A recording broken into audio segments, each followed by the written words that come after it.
Live from the Italian countryside, welcome race fans one and all back to Green Flag TV, where this afternoon we are set for yet another round of racing action as we work our way into the second half of the Belgian Formula 4 Championship. Welcome, ladies and gentlemen, to Green Flag TV and to the Autodromo Internazionale Enzo Di Ferrari, better known as Imola. My name is Ola Ramble alongside James Newton. We are bringing you all of racing action from start to finish on a beautiful Monday afternoon. James, it is round 4 of 6. We are working our way well into the second half of this championship. It's been a tight race so far, and with all three classes still very much with championships ahead of them, this second half of the season is promising to be a wild one.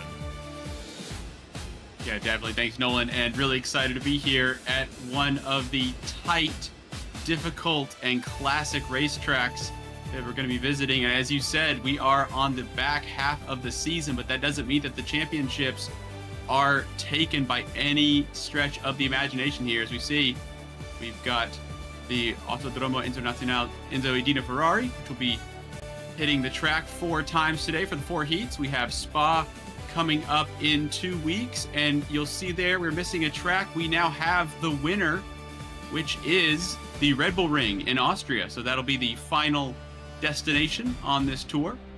And as you said, it is all to play for still, and so excited to get this one underway. So race in action here is anticipated to be a wild one. That is, of course, the schedule coming into today. Let's look at the standings for the AM-Class Champs. Of course, they will be up first, and it's one of the closer points battles in the championships as well. Dante Oliva still maintaining top end of the boards after the drop weeks have come into play with 195 points. 20 behind him, you'll find Brecko Tals with Chris Warney trailing very close behind with a 21-point deficit back to Oliva.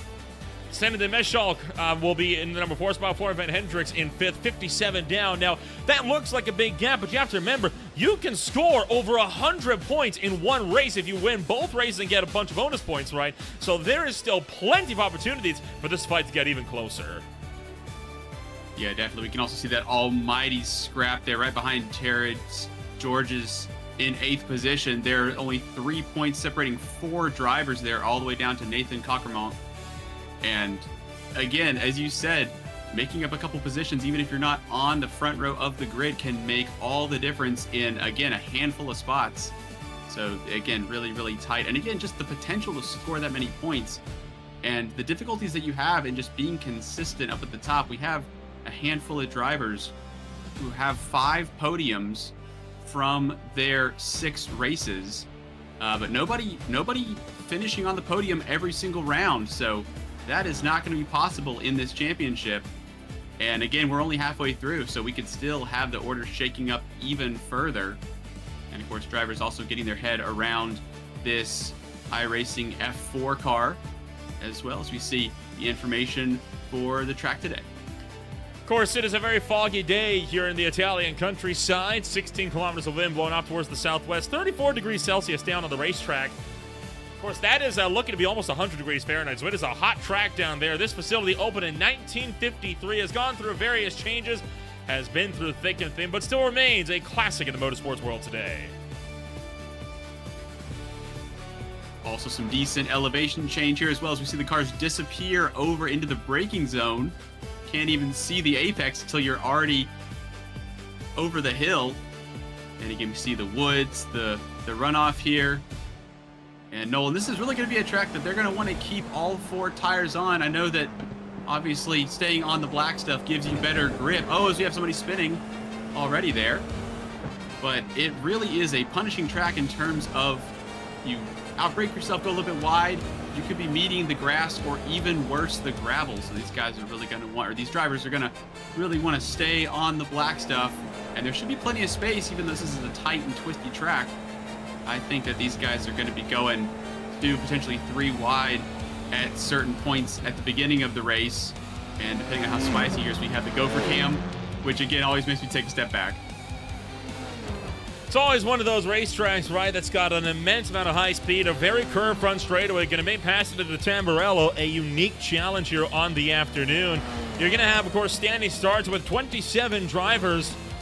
We'll get set to kick off race in action about 40 seconds time here. I'd imagine a turn 1 melee might very well be a sight to behold here today. It's been the trend throughout the course of the M-Class races this season.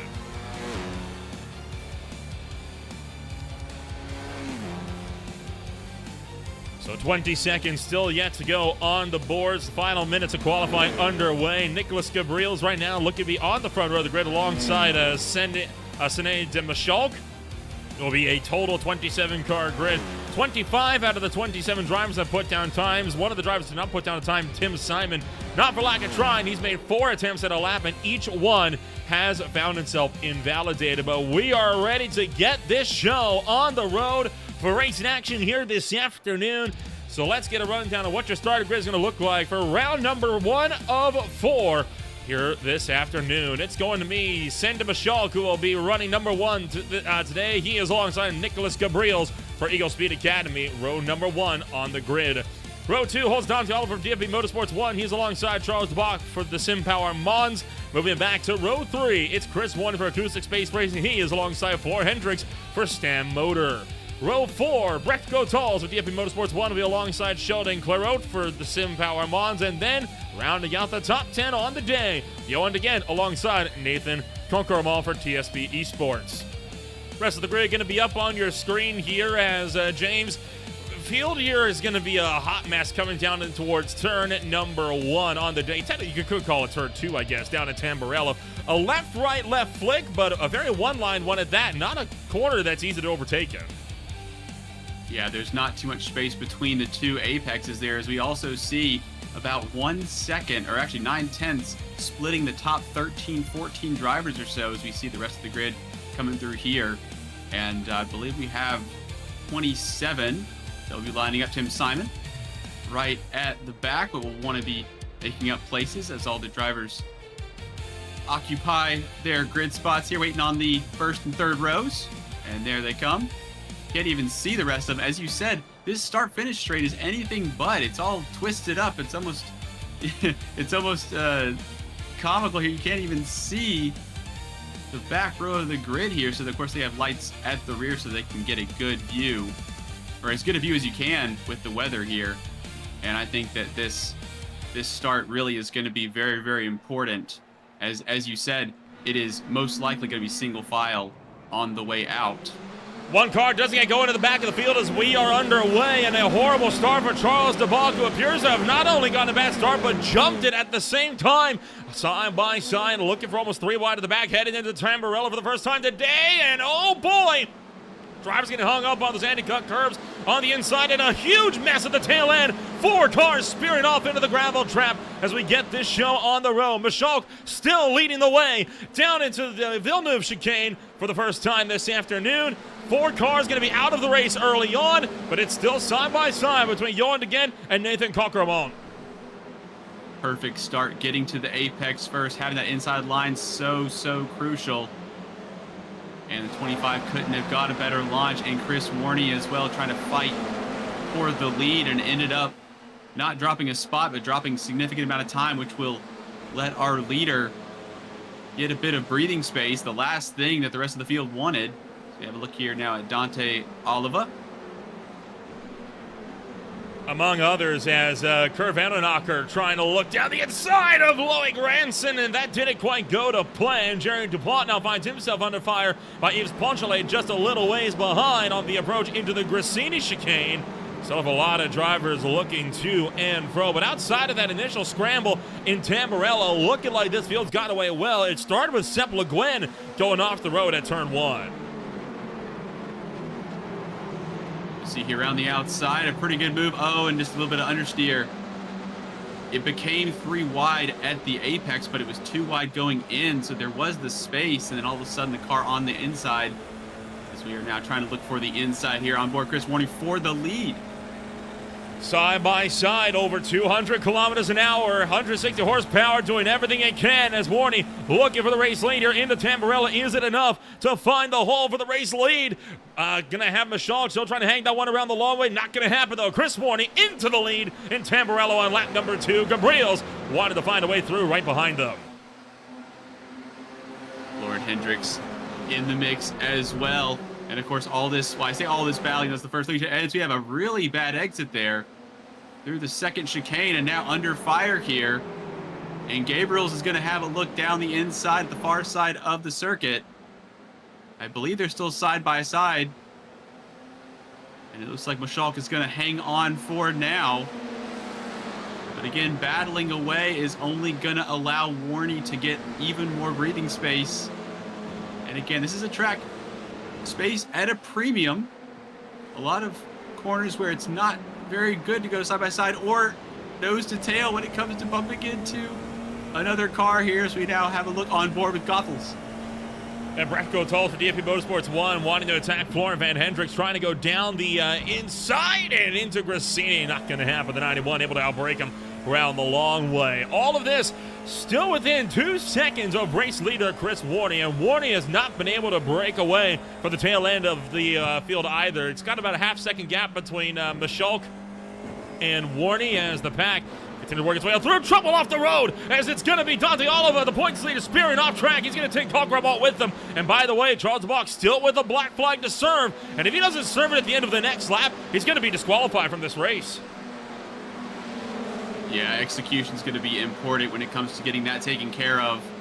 Not the way that they want to have this race go. Again, only 16 minutes left in this 20-minute Heat 1 for the AM class as they pile their way into turn 1. We were speaking off air. It's almost, excuse me, we have 2 cars off on the kink.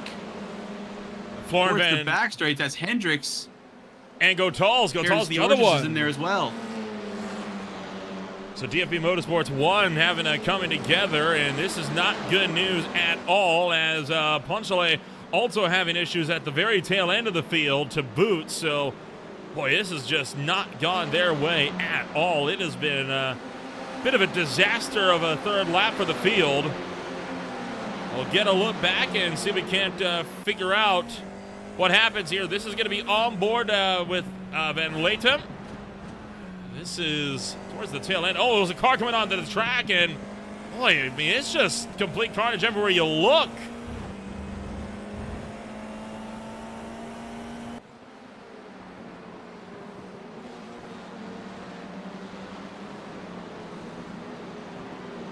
Well, overall, we continue to see this race develop in short succession as Thiessen, Dendos, Renson, and more still nose to tail. The top 3 are on quite the break with the head of the field. Mashalk, Warney, and Gabriels on an absolute tear at the top end, breaking away from Sheldon, Clairhout, and more. Like Chris Warney's trying to not necessarily line up a move, but just trying to get all of that space that he lost back. Actually, apologies. Here he comes. Is he going to be forced to the outside? He is. This is going to be an extremely brave one. Has he got any overlap as they head toward the apex? He's still there and gets it done on the exit. Plenty of space with Schalk getting his pocket picked and might get the other pocket picked around the outside for Gabriels. And Gabriel's trying to go for the lead as well. No dice, though, as he's able to work his way on through. So Nicholas Gabriel's going to keep that one up and rolling here in towards the Tosa hairpin. Warney still leading the way up at the front end of the field. Charles DeBach still with that black flag looming over him for almost half of this race. Has to come down to pit road this time by, or that car could be a risk of getting disqualified. The 21, Nathan Cockramon, also trying to get around Dell. Now down the inside, a brave lunge in towards Piratella and through turn 9, able to make the pass. Beautiful move there for Cockramon into Aqua Minerale. Fantastic confidence there. Good car placement and able to get it done. Again, these drivers, because of these Formula cars are so... You cannot make any kind of contact without it being most likely detrimental to your heat. As again, he's having a look on the inside here of Charles DeBach. And the 17 and have the inside for this, but the outside for the crucial braking. You see the brake discs glowing there. It looks like he's got that one done, and the bleeding has not stopped here. Del tried. Big issue there for Clairhout as well. 864 and 8th is going to have to go all the way down the straight with almost 10 less miles per hour. And there it is. Charles DeBach officially has been disqualified from this race for failing to serve that black flag for a jump start. Tough break for the number 7 team, but hey, that's the game you play when you risk the ire of race control. So The block will be forced down and out of this race, no longer being scored. As well as that, Johan de Gent appears to have had a bit of a moment here, and he's not the only one, as Tim Simon and maybe even Anthony Francois having problems as well. That was into the Grassini chicane and backing it hard into the fence. Here was Tim Simon, same corner going off just a little bit later. And then out of Ravazza, Anthony Francois. Sorry, this is the Rocco Minerale. Francois with a big high-speed slide off the road. Looks like some rear locking there for the entries into these corners. Of course, some decent elevation change. And these cars, again, trying to get them stopped. They weigh almost nothing, about 570 kilos. About 1,500 pounds or so. And again, as we said, about 160 horsepower. Or right on 160 horsepower.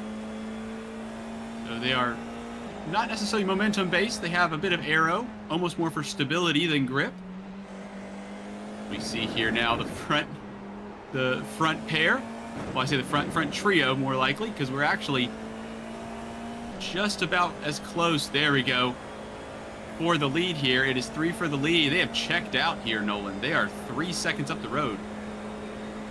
And Gavrielo's going to look to make that attack into turn 1. It's going to be a long way, though, around the outside of Tamburello. Is it brave enough? Getting a little bit close. Still side by side. Going to get forced down to the right-hand side. Chris Warney retains. That's going to allow for Michaud to try to fight back as well. Michaud trying to work his way through. Around the outside of the Villeneuve chicane. Again, a brave look. Doable, but you got to have a lot of gusto to go for it. And Michaud decides to back out instead. Yeah, significantly smaller braking. Now, this is a larger braking zone in here down the inside. And you get that stop. No rear locking. He's going to try to get a little bit of an overlap. Nothing doing there. But significantly shorter braking zone for the second chicane than the first, and not able to get it done. Right behind them, a fierce fight ongoing for 5th place in the M category as Coquermont, Georges, Deldale, and Van Hendricks all under a blanket. And now George is looking down the inside, going to take that spot away from Nathan Coquermont through the Paratella, headed towards Rocco Minerale. Destaja Deldale also still in the mix, trying to look for the inside into Rocco Minerale. That's another brave place to go for a look. Going to make it stick, though, down the inside of turn 11. 864 putting on a pretty good show here. And again, they are all just bunched up, as you said, under a blanket, which, I mean, oh, in a very, very strange line. The entry there for Coquermont may compromise his exit. We'll have to see. Sergei Dendas is able to capitalize. Not quite. It has been fast and frantic here, and we are halfway through. Overall, the field has been showing what it's made of here this afternoon as you got 5th place all the way back to 10th, all under one giant battle cluster here. But this pack has been putting on a show. The top 3 started to break away, and that means it looks like it might end up being a fight for 5th on back. So best of the rest up for grabs. George is again under fire, headed into Tamburello, and look at just how easy it is for the likes of Coquermont and Dendas to bully each other out of the way through Tamburello. It's going to be almost 3 wide here into the second chicane. Again, less of a braking zone. More about getting a good exit here. You want to get the traction down. You want to get on either side. Inside's most likely best. 21, Coquermont through down the inside at Tosa. Maybe a switchback here. They head up the hill. And my goodness me, this is getting really close. Sergei Dendas wanted to work his way back through the order. Coquermont forced to yield as not able to get the run on Deldale. They've already lost about a second of the Georges, which implies that Deldale could very well be quite a cork in the bottle. That's stacking up a big chunk of drivers behind them. So with just 8 minutes to go, we're working lap 7 of an anticipated 12-lap race here on the day, and this is only race 1, right? We still have 3 more to go, and it's already quite a treat that we've been enjoying here today. Yeah, definitely fantastic racecraft as well. Always really good to see the respect, right? The amount of skill it takes to race these cars so close. Again, Formula cars, very, very fragile when it comes to the body work, and of course with the open wheel nature, as a huge snap there look like for Cockermont. And again, trying to get a good exit because the slipstream is so powerful, Nolan. Once you get tucked in behind the car in front, you effectively, it's almost like you have more horsepower with your top speed can climb. Car in front punching a hole in the air. And now down the inside, nothing doing there into the first chicane. Oh, look out. One car off the road. That's Floor Van Hendricks spearing off into the gravel trap behind. Ended up not making contact with anybody. That was just all self-inflicted. Too much rear brake bias. Will send the 91 entry around. Excellent, excellent rejoin there. As, my goodness me, look how close that was for 11th and 12th. Yeah, this is Jan Thiessen and Jerry Dupont fighting it out, and now caught between the two of them. We're going to give them both penalties for striking the incident limit.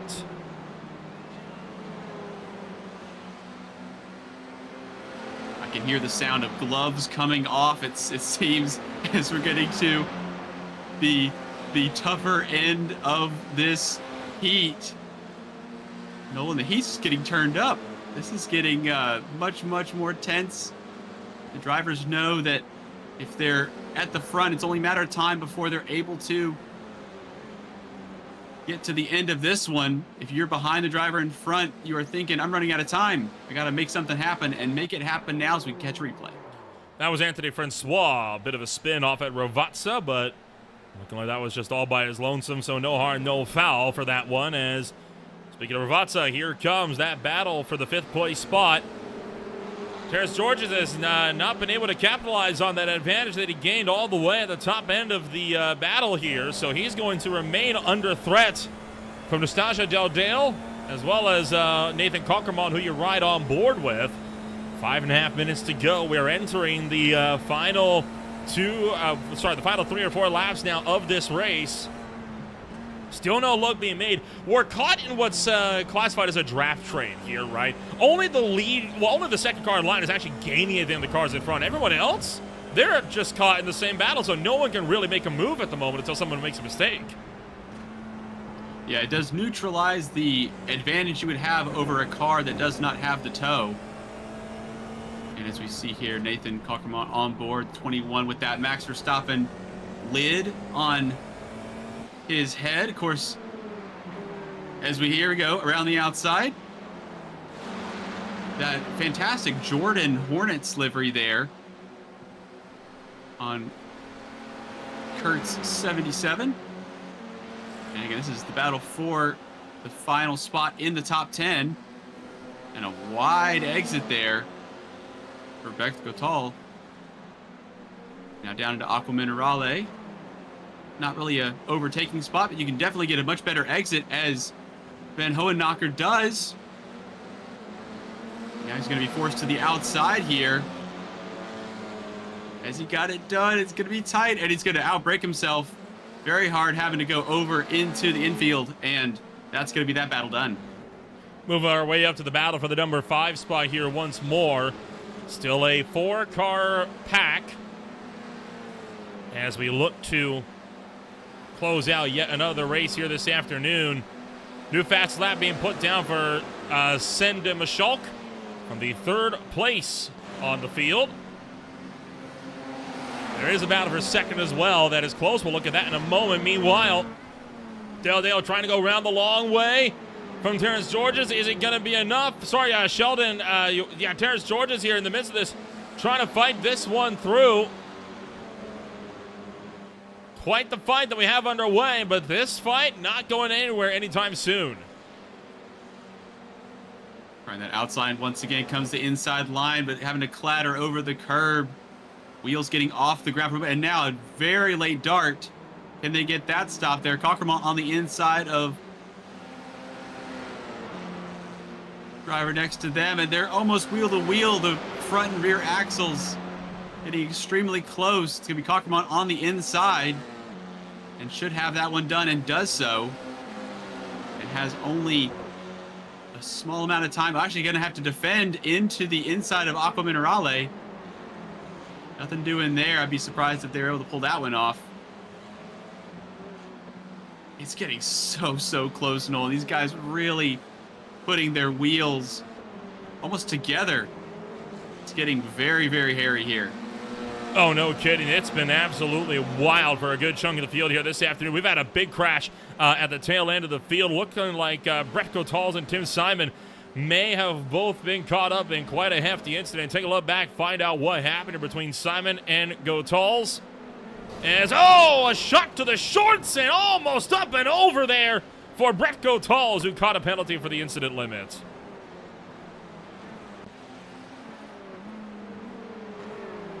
And for the number 2 spot, Mashog around the outside of Nicholas Gabriels, unable to secure through turn numbers 1 and 2. Gabriel still holds on. This one is not done by any stretch of the imagination. Gabriels and Mashog. Oh, and that may actually cost him any kind of run later on in the lap. Out of Tosa, nothing doing there. All these cars getting almost sideways. Concremont now at the front of this group and seems to have the pace to pull away. Has been very quick all day. And Nathan Concremont now in charge at the front and potentially pulling away with a little over a minute to go. It's looking very, very good for them as we're going to catch another replay here. Oh, and that's all over the curb. That was Florian Van Hendricks. And he's now caught a meatball flag as a result of that one after a collision with a car behind. All of this while race leader Chris Warney will make his way into Ravazza and will look to start the final trip around.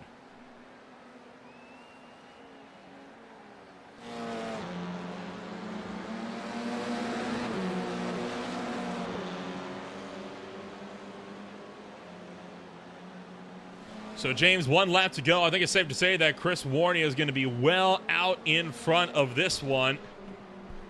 And that means he'll look to start in the midfield with the invert that they do for this field. Look out there as George's, Concremont was super loose, and he's just picked up a black flag also for the incident limit. Right at the death of the race here. With the white flag in the air, and now here we go. He's on the outside. Down the inside. Terrence Georges having a look. Looks like he's got him cleared easily. A ton of curb taken. Concremont going to be able to switch back up. Again, very little braking done by these cars. And they're all just weaving around trying to not run into the back of each other. So Concremont here is not going to be taking any of these spots, right? I mean, he's got a black flag. He can't serve that on the final lap. Concremont here, he's looking to just race this out on principle at this point to see where could I have finished if I didn't make that mistake. Yeah, I wouldn't imagine too crazy of a move here. He obviously wants to get up into 5th place. As you said, what racing driver doesn't want to go out there, do some laps, and make a couple of great moves? I say a couple. Concremont's made a handful of great moves, and he still seems hungry. It's fantastic exits, like this one right here. This exit right here, here he comes on George's. 5th place is not done. He's going to have the outside. And can he get it stopped? Will there be any rear locking? Looks like going to be as they were. Meanwhile, up front. And again, as you said, how about this performance from Warney? Chris Warney has been in complete control for much of this race. He's going to come home and secure race number 1 on the afternoon. Right behind them, Nicholas Gabriels going to hold on against Sinead de Michaud. Michaud tried to make the look, was unable to get the run that he needed. Here, that big battle for 5th, it will be one that is held on to by Terrence Georges at the buzzer. So you can hear him on the side. They're all buzzing through. Split by hundredths and thousands in certain cases. Look at all the incident point black flags coming to the line here. I mean, this is going to be a completely turned around running order at the tail end of this one.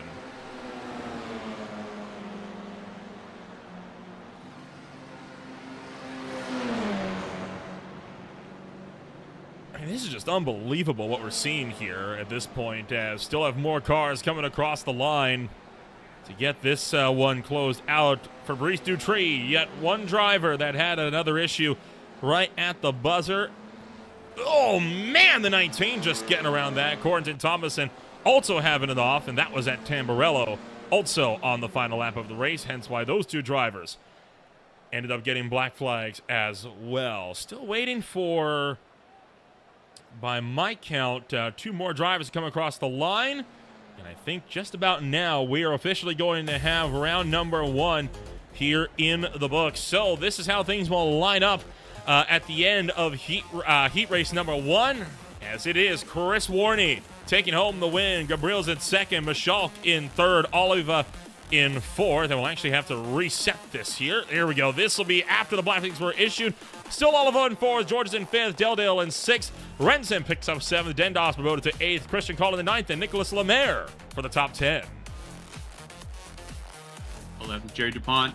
12 is Jan Thiessen. Nathan Calcremont in 13th after running so strong at the front, or not at the front, but near the sharp end. Seppi Le Guin in 14th. Johan De Gent in 15th. 16th is going to be Corentin Thomason. Fabrice Dutroux in 17th. Matthew Houston in 18th. Yves Ponchelet 19th. And Manon Villers in 20th. Moving down, it's Kurt Vanderdocker, 21st. Floor Hendricks, 22nd. Mikael Van Layton, 1 lap down with 23rd. Breck Vitals, 2 down. Anthony Francois, 3 down. Failing to finish the race was Tim Simon. And Charles de Bach disqualified for failing to serve a black flag for a jump start.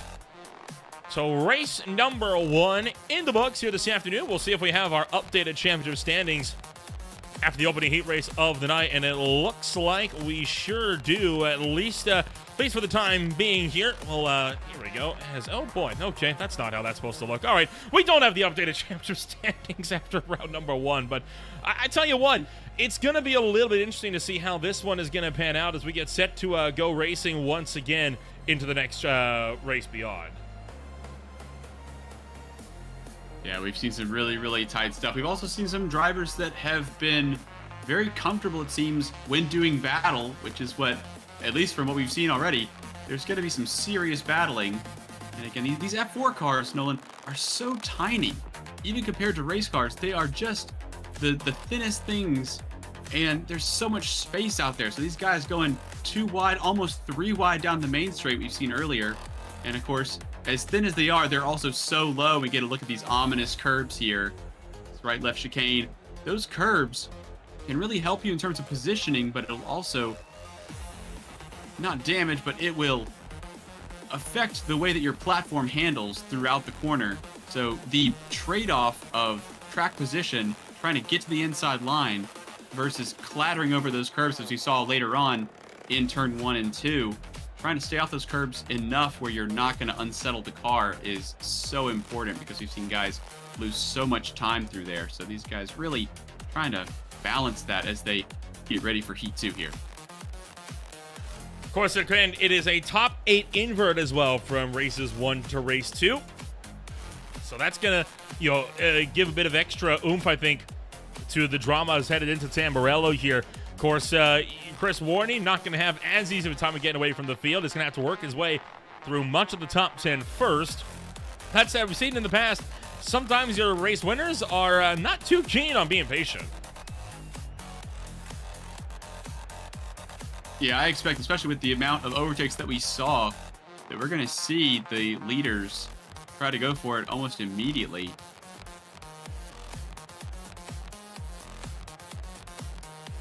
Yeah, it would be of no surprise to us here on that one. Well, with this race still just around the corner, we're going to take ourselves a quick step back. When we return, it's round number 2. Stay with us. We will be right back. Racing isn't easy, but experiencing it is. iRacing puts you in the driver's seat with the industry's leading sim racing game.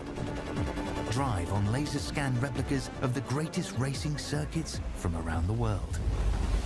Go head-to-head against other drivers chosen by skill-based matchmaking to ensure competitive racing at every level. Compete across all your favorite series. In officially licensed cars, engineered to deliver the most accurate driving experience possible.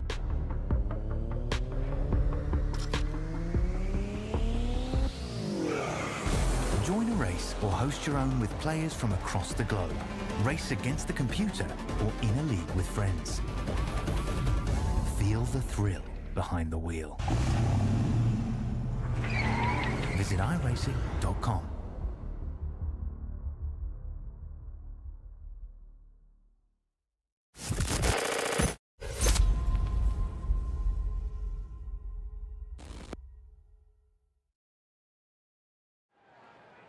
Welcome back to Green Flag TV. Just seconds away from race number 2 kicking off here at Imola for race 2 of the M class in round 4 of the Belgian Sim Racing Federation's F4 Championship. So let's get a rundown on what that grid is going to look like here. The top 8 cars are going to be inverted in this one, and then we will get this show back on the road. So, coming home, number 1 after the invert is complete. Just waiting for the session to officially tick on over. There it is. It's going to be Sergey Dendos, number 1. He is joined by Oleg Rensen for the SimPower Mods, number 2 on the grid. Row 2 will hold the likes of Nastasia Deldel alongside Terrence Georges. Down to the field, Dante Oliver, DFB Motorsports 1 alongside Sinead Demishalk in 6th. Row 4 holding Nicholas Gabriels and race winner Chris Warney. The rest of the field up on your screen. It's going to be a quick gridding time here before this second race gets underway. James, your thoughts after round 1 as we get set to do it for 20 more minutes? Well, it seems like there's plenty of opportunity for overtaking. We saw a couple incidents as well with drivers just having issues with keeping it on the track near the end of the race. Some penalties to hand out as well right at the death. We saw at least 2 or 3 on the last couple of laps, so just trying to keep that execution as tight as possible. And if I'm 9th place, 10th place, I would try to hook onto the back of some of the guys that have had some success in the first race as we get set to go green. Rev's gonna build. And yet again, we are underway here in Imola. Only 26 cars taking the grid this time by, so we have lost a handful as they make their way into Tamburello for the first time here this afternoon. Gonna look to be a bit of a tight run. Does everyone make it through safe and sound? Gonna look on from good old Gopher, headed down through 1 and 2 overall. Good start for this field. We are clean through the opening chicane. What a tame start here. Obviously, drivers trying to push it to the max, but no real side-by-side action. Well, I say that now on the exit here of the second chicane and down toward the Osa hairpin. And it almost looked like 3 wide for a second. They're fanning out, and they are 3 wide now. Backing out of that. Latham involved as well. And now here right out front, Rensen under attack. Oh, Rensen into the grass, able to gather it back up. And that was Del Dale that got door checked out by Rensen as they made their way through the Piratella. Everyone else continuing to fight their way through Aqua Minerale, and contact again, that time with the 550. Nearly sending drivers around. Making our way now into the Grassini chicane for the first time today, and yet again, looking like so far, smooth sailing. One car does go out wide.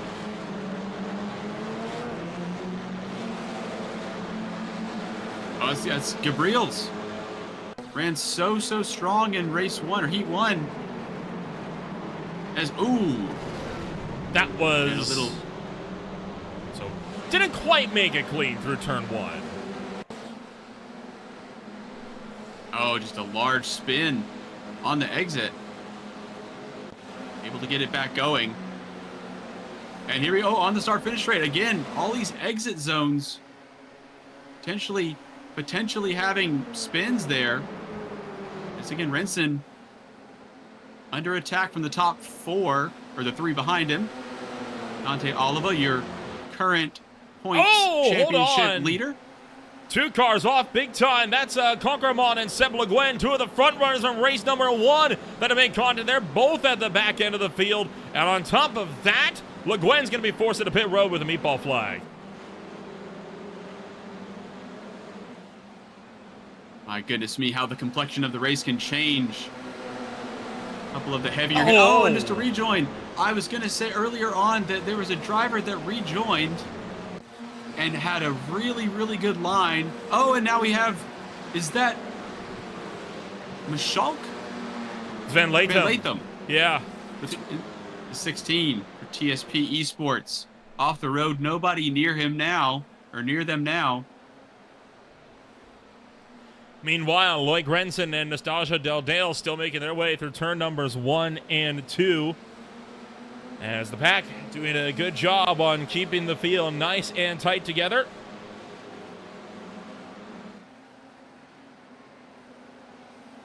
Have to imagine that this race here is going to be quite the journey for the second bout in the M-Class run. There's a lot of attrition being shown early on.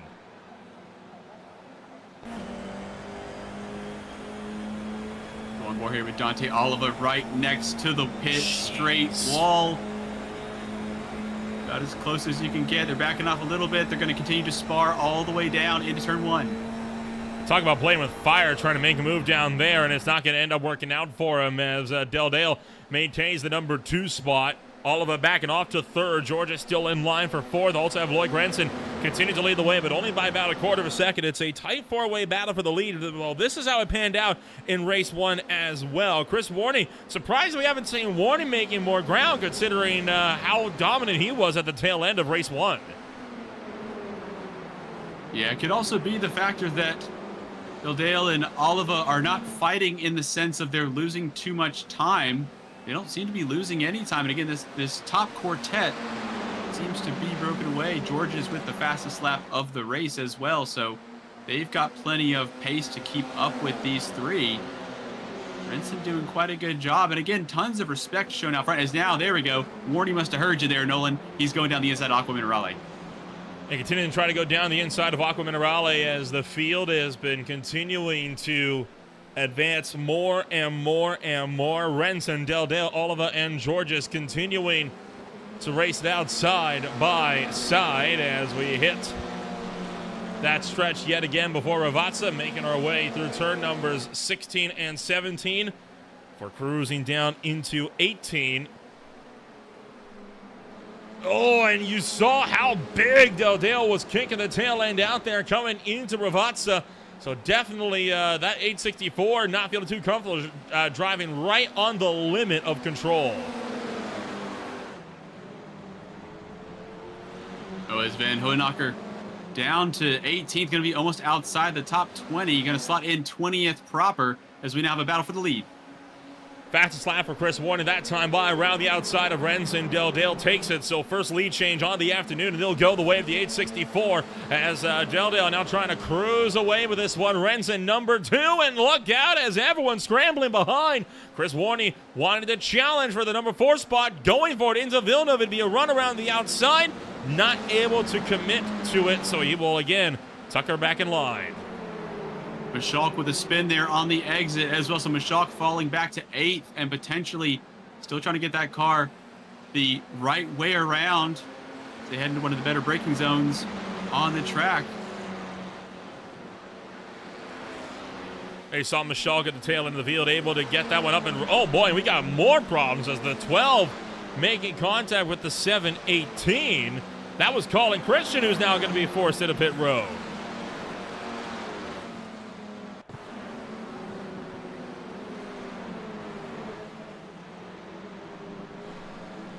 Oh, caught it on the rear end, and that's what sent them both off the road. Yeah, no way to avoid that there, trying to pick which side to go, and by the time they arrived on the scene, it was all over. Trying to go to the inside and stay out of trouble. Speaking of on the scene here, Chris Warney, his position, oh, he almost gets 2 for 1 there. Into the side of Renson, who falls behind Georges. From the lead early on, down to 6th position. They're going to lose almost 3 spots in one corner. Chris Warney up into the top 3. Still a second off of the pair at the front. That one a little bit naughty from Chris Warney. This is really turning on its head. Oh, this one was a little bit naughty here, though, because look at how far back he chucks it in. I mean, he did not have entitlement to that line and just forces the 44 car off.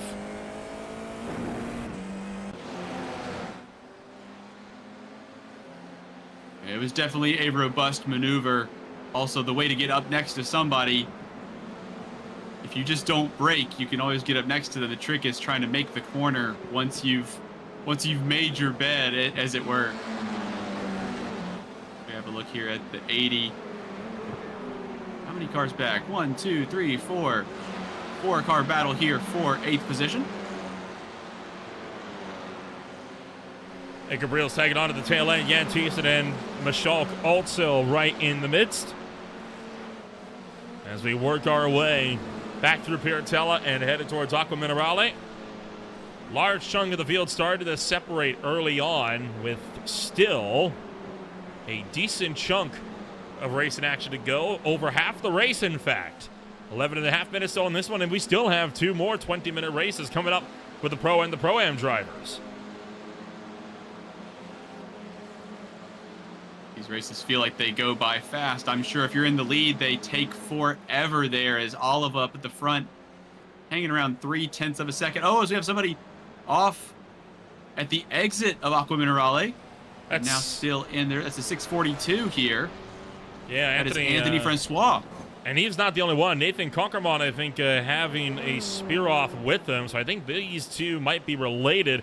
Conkermont had to take a toe to pit road. This is the look. It started Conkermont spinning sideways. Francois unsighted and into the air and hard into the fence. Well, that's not in the textbook for rejoining. And that is, oh yeah, there's just nowhere to go. It's a sideways car, but it's also in motion. That's the main thing, right? You arrive on the scene, there's a roadblock. You can try to save it if you can. But when that car is moving, it's so difficult to try to pick which way it's going to go. Oh, man, sorry to cut you off, Chris Warney now trying to go around the outside of Deldale, as Deldale's lost the lead to Dante Oliva up the road in the midst of all of that. So have to get a look at what has happened to see Dante Oliva now into the lead of this race, as Deldale just barely manages to slip around the duo. This is going to be the look as Oliva. It was a clean overtake, headed down to the turn number 1, it looked like. Yeah, it looks like just on the brakes, down the inside. We'll have to see how late they do. Yep. Force it through. Try to make the second apex if you can. Decent exit, not too much exit curb. Through the kink and through. And then look at the air time that Francois is going to get here. I mean, that car, 4 wheels up, and if the front end doesn't come down sooner, that car is going over. Yeah, that definitely was a kite at one point. Sure didn't treat the... Oh, there it is right there. 2 feet off the ground, all 4 wheels. Suspension most likely seen better days here. Now we have Chris Warney. Apologies. This is Michalk trying to fend off Jan This is Thiessen. Michalk on Dupont. This is 7th place here. Trying to get back up to sharper end. Jan Thiessen, the number 12, down the inside of Michalk. That's actually for 8th here into Tamburello. And in the midst is also DeGent and Gabriel's still underway in that big fight we were tracking earlier on. Chris Warney has picked himself up with a black flag for the incident limit. And just like that, he is going to be unable to fight for the lead in this one. He picked up that penalty as soon as maybe 2 seconds before he went down the inside for the lead. So as soon as I looked up there, the gap was 0.010. So only 100th in it as he received that, as he gets by Oliva. And now Jan Thiessen here back in just inside the top 10. Johan DeGent as well in there. And we'll get a quick replay. This is what happened to give Chris Warney his black flag, as I think right around there. Yeah, just a little bit of car-to-car contact, and that's all it takes. And Seb Le Guin has also had to take a toe to pit road.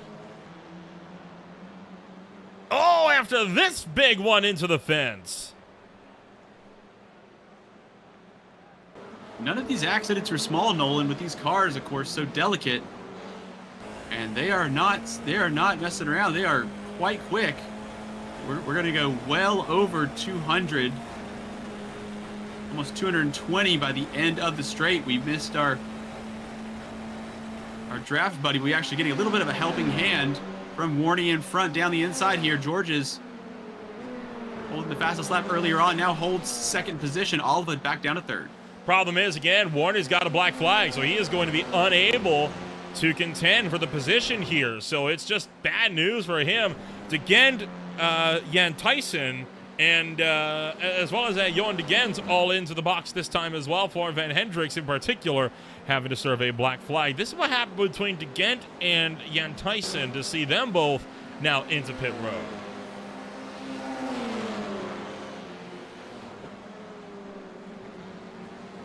Yeah, that'll do it. That seemed like the braking maneuver that we saw from Warney earlier on. The trick was that Warney was able to get, even though he kind of came into the side, clattered in a little bit late, Warney got both axles next to the other axles of the defending driver. It was more kind of a side-by-side shoulder check than tagging the rear, so that's why the result was different, but the maneuver was similar. And now George is here trying to get out of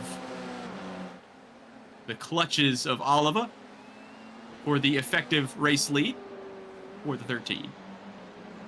And Chris Warney still leading the way up at the head of the field, refusing to come down pit road.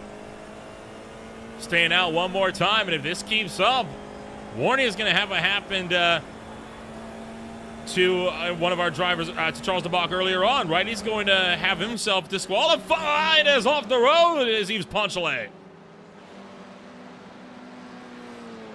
Fighting out of the final corner here.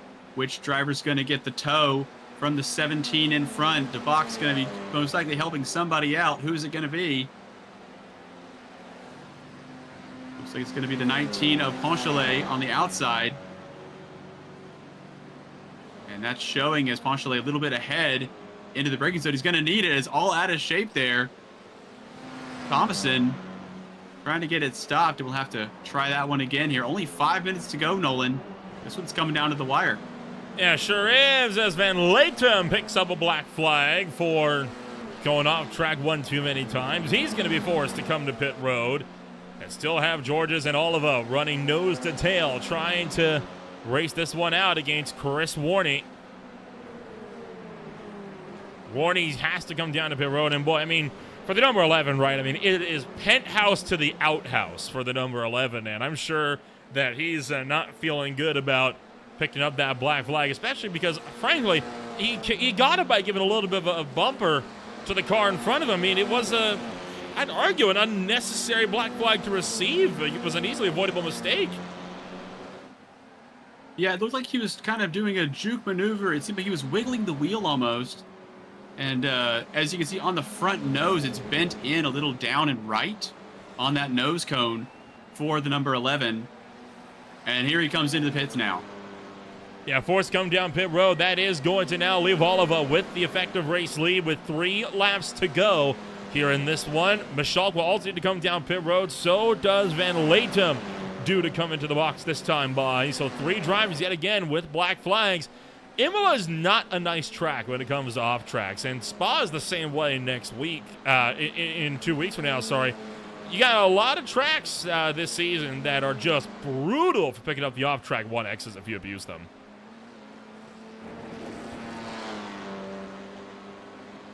Can be so difficult to try to race and stay on the track, right? If you just drive at 80%, 85%, you can easily keep these F4 cars on the road, but nobody out there is doing that. They have cranked up to 98, 99, sometimes 101, as we've seen some spins earlier on. And now I'm interested, as we only have 3 minutes left in the race, I'm going to look back here to Chris Warney, who's come out in front of Charles DeBach, who's now trying to have a look down the inside. I think Warney's got that one covered off. He does, out of Tosa. It looks like Georges is not going to have the help that Warney was giving them at the front. As Latham now exiting the pits. Michael Van Latham has picked up a meatball flag while in pit road. I don't know how you manage that. Let's get a... Has he hit the wall? That right front is out of alignment. That is Don't tell pointed. me.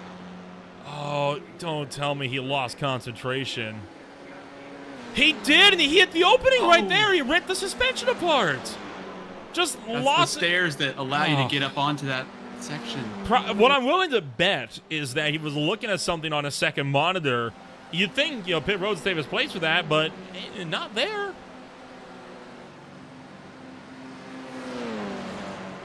My goodness me.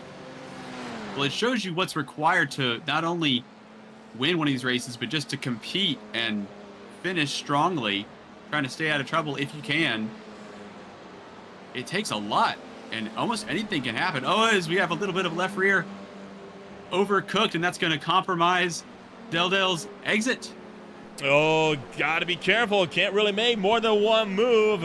Stewards might take offense to that as Dendos got absolutely checked up by Dell by two pretty clear moves down the straightaway towards Villeneuve.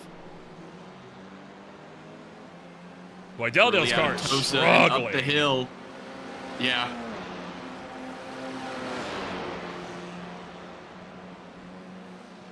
Trying to go around the long way into the Piratella. Dell's able to drop back to fifth. Dendos will hold it and still have a quarter of a second. Make that now 3/10 between Georges and Oliva for the race lead. Coming to 1 to go. Dropping back down to that quarter second. As soon as you said it there, the exit for Oliva was much, much better. Speaking of nose cones that have taken a couple of hits to the mouth, Oliva's got quite the look on that front wing there. Doesn't seem to be affecting the pace too much. And it looks like with the body language that Georges might have this one covered off. But again, anything can happen. We'll have to see what kind of toe Oliva gets down the straight. If there's going to be a move, this is the prime spot to do it. Headed down towards Tamburello. Dante Oliva, quarter of a second. Is it close enough to have that attack into turn number 2? Closing still, looking inside. Georges covers the line, and Oliva's forced to back out and has to try again into Villeneuve. I think that may have just been a bit of a bluff there. Obviously gaining all the time here. This is going to be less of a braking zone, but much more of an opportunity here. Really showing intent here. Oliva all over the back of Georges for the race lead. This is going to be one of the best braking opportunities. Trying to take a tighter line. Better exit there for Georges all the way up the hill. And it's still at that 3/10 there, Nolan. This may not be getting done here. Race in action still looking tight as Georges will work his way through the top of the Piratella towards Aqua Minerale. Half a lap to go. And Dante Oliva's fading. Georges is so much better through this middle sector, but he runs it wide. Oliva's got to run, headed towards Grassini. He won't be able to take it into Grassini, but he can at least look to close the gap. The last dive attempt would have to be into Ravazza. Headed out of Grassini. Oh, but he's taking it too wide. Gap out to about 0.4 of a second. I don't see it happening. I think Terrence Georges has this one locked up unless he really bottles that final corner. Headed into turn number 18 and 19, turn 20, just around the bend, that final kink in the straightaway. As Terrence Georges works his way out of the final corner, Dante Oliva will have to use the slipstream, but it is not going to be nearly enough, and Terrence Georges will take home the race win for race 2 on the afternoon.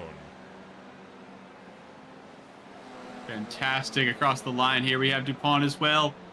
Warney on the side again for principal.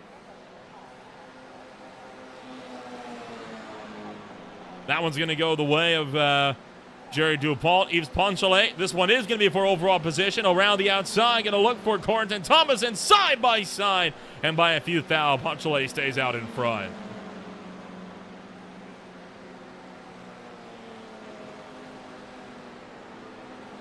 Couple of drivers having problems as well and being unable to realistically make it towards the checker flag. This was Tim Simon, who had to take a tow to pit road. This is headed into the Tosa hairpin.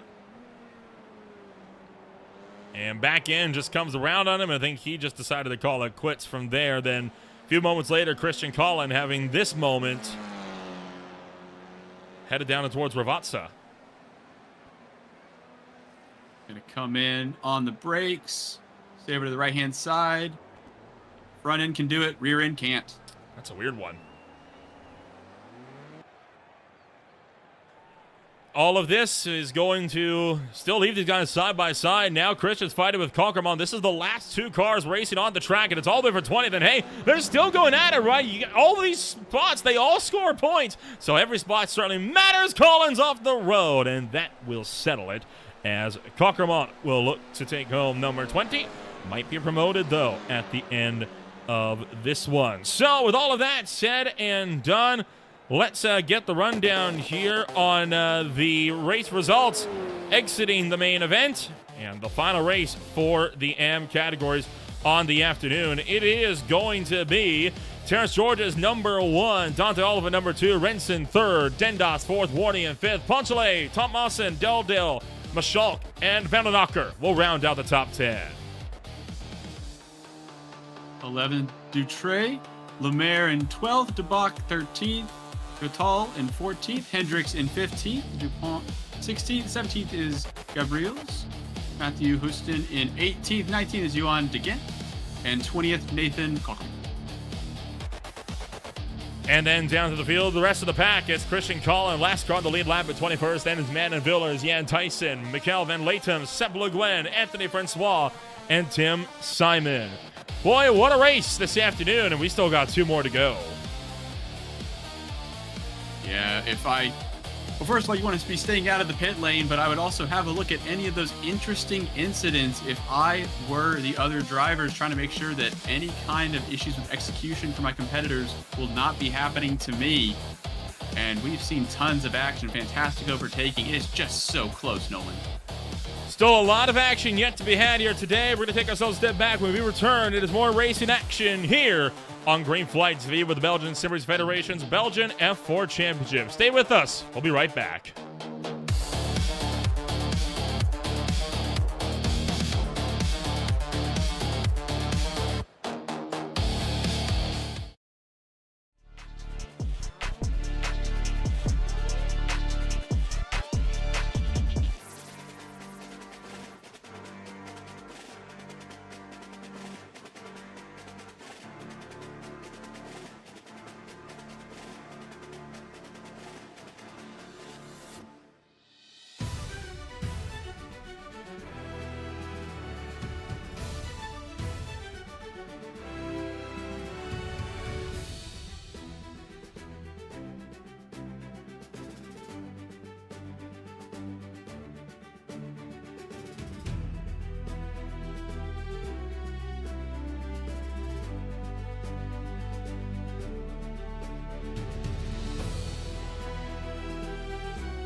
And welcome back here to Imola in the Italian countryside, where we get set to go racing for 2 more rounds. It's the second half of our 4-race program with pros and pro-ams set to hit the racetrack. If you're just tuning in, my name is Little Ramble alongside James Newton, bringing you all the action from start to finish here this afternoon. James, it was a thrilling opening 2 races, and while the grid size is smaller, there's still some championships that are very, very close. Let's get a look at how things line up for the pro standings. First and foremost, Jentel Van Talen right now sitting almost, in fact, over 30 points clear of Maxime Stavers, with Matthew Collin situated a little ways back, hit behind them in third. It is a close battle for third place with 4 points between Collin, Rubrook, and Herbigno.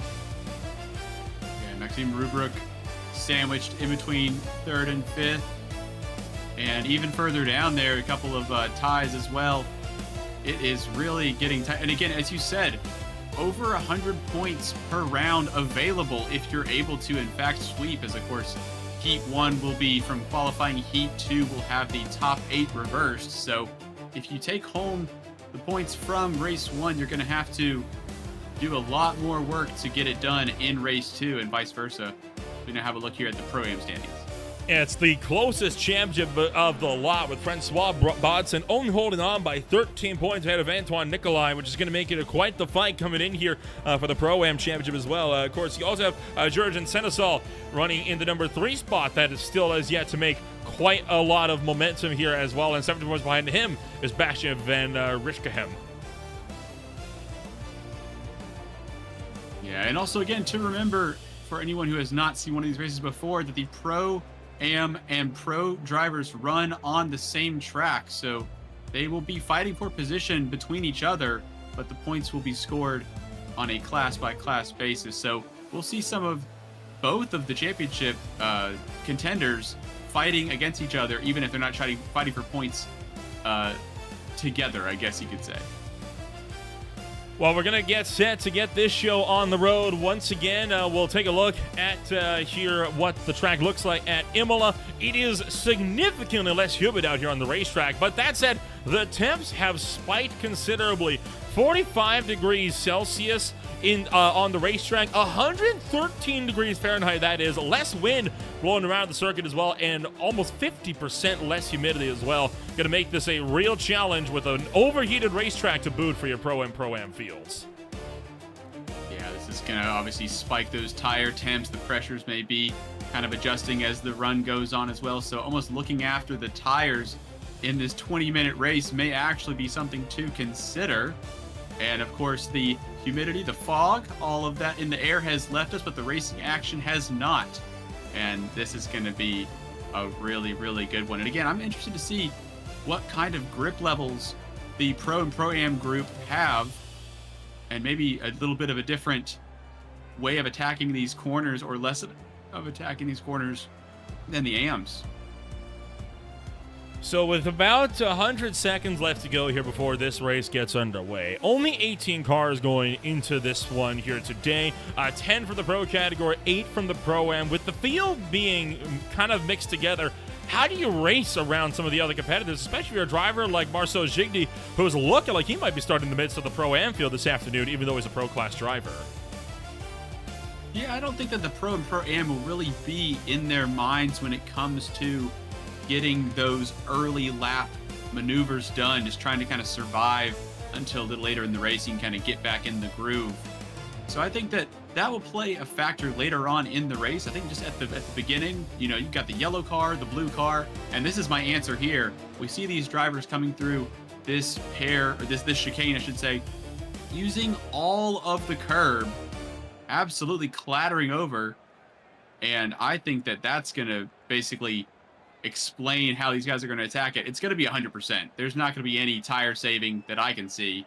I think they're just going to be shredding these things and hoping to finish as high as they can. Well, it's going to be a tight fight here today with only 6 seconds on the clock. I think it's just about time that we get a rundown on what your starting grid is going to get set to look like here on this fantastic Monday afternoon, as we will look to put this field through its paces. Starting this race, number 1 in the field, it's going to be pro contender Julian Sorvillo Sorvio from the top end of the field. Right beside him, it's Maxime Steyrs in number 2. Row 2 on the grid, Christoph Herbigno will be for Delatraz Automotive in 3rd, alongside Matthew Collin in 4th. Row 3 holding Maxime Rubruck in 5th, alongside Julian Masson down in 6th. Row 4 holds Gauthier Fektepolis. He is alongside Francois Botts, the first driver from the Pro-Am field, with row 5 holding Antoine Nicolet and Marceau Gigny. Continuing on down to the field is Mark Stassen alongside Lawrence de Vleger, 11th and 12th. And then it's Jurgen Senezal for 13th alongside Bastien van Richkehem in 14th. Down to the field is Stefan van der Vis and Thibaut de Witt, and then it will be Matthew Mole and Peter Goossens bringing up the tail end of the field in this one. So 18 cars, all of them getting set to grid on up. What do you think? Turn 1, it was always a bit of a hot spot of action when we came down to it in the AM categories. I'm honestly not really expecting this one to go down any differently. I think that this one will be a little more reserved. I think that the drivers know that they, of course, the confidence and the way that they've attacked this racetrack during qualifying, I think that they will be more reserved. They will look for a good exit through the kink. So they're going to go into the first corner significantly less top speed. They're not going to be up to racing speed, right? So the braking distance is going to be smaller, a little bit less of an opportunity to overtake potentially compared to a full racing lap here as they're getting set to go green. I think they're going to try to save it for the exit.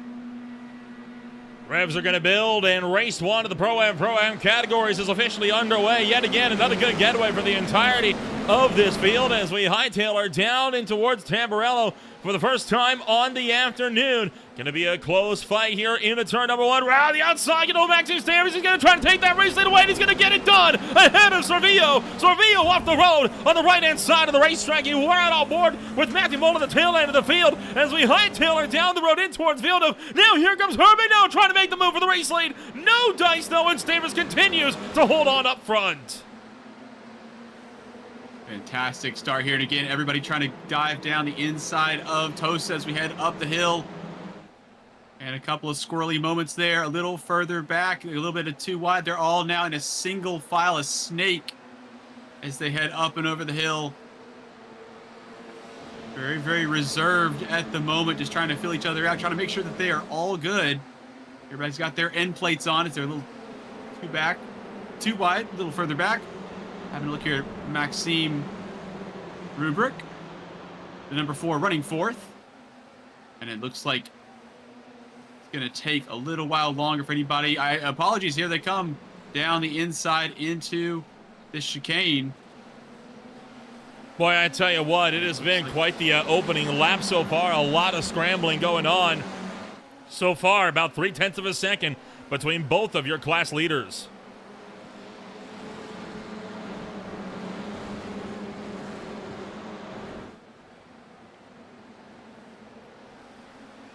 So Gauthier Fektepolis continuing to run in the number 6 spot. You're right aboard of him. He's only got a 10th and a half to himself, Maxime Rubruck, but he's not able to take much use out of the draft because Rubruck himself only 0.2 off the gearbox of Sorvio, the pole sitter, just in front.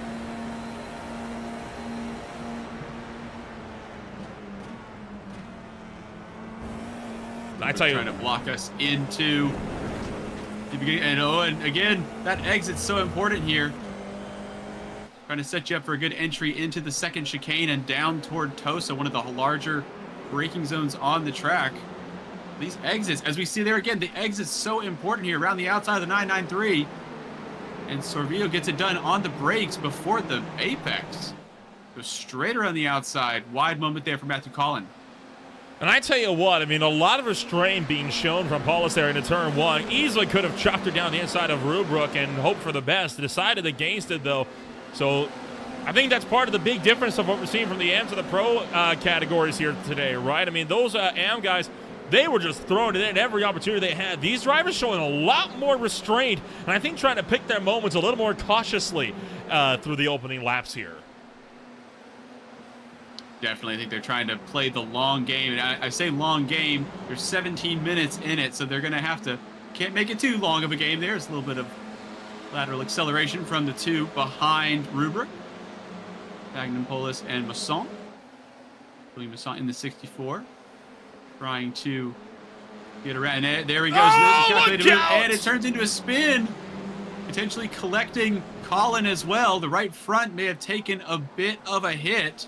Have a look at the front wing. It's still on, but that's not going to help them at all down the start-finish straight. And caught in the middle of that, Francois Bodson, and he's actually side-by-side with Antoine Nicolai. So the 115 to the 69 here, racing for the Pro-Am class lead at the moment. And Nicolai able to go around the long way as Bodson wanting to try to fight for the inside line. The 993 right in front gets cut off, and Francois Bodson continuing to hold on just barely for the Pro-Am lead here in this one. That spin really put your Pro-Am leader under fire. Here comes Senezal trying to make a charge for number 2.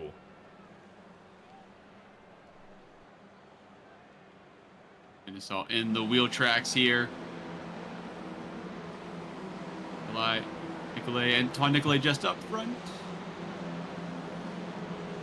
And all of this going on only 4 seconds behind your overall pro leader as well, Maxime Stavers. Yeah, definitely. These guys, they can run so close to each other. But again, Nolan, with the way that the Pro and the Pro-Am class drive, it takes so much to get around one of the competitors. They're so rock solid when it comes to just consistency. It's not even about the pace. It's about how they're able to place the cars down the inside here. This Vandermissen getting overtaken there. Mark Stossen moving up through as we now have a look here at Bodson, a little further up the field. This is our lead Pro-Am driver, the 115, who is now going to be trying to pick off the pros. Of course, nothing stopping a Pro-Am from getting up to the front, from leading the race. It is a free-for-all. The only difference is the points. And there's a pack of them. Again, Maxime Rubric not able to make up too many positions in this race, still just inside the top 10. Leader going with him is now. Here we go for the lead.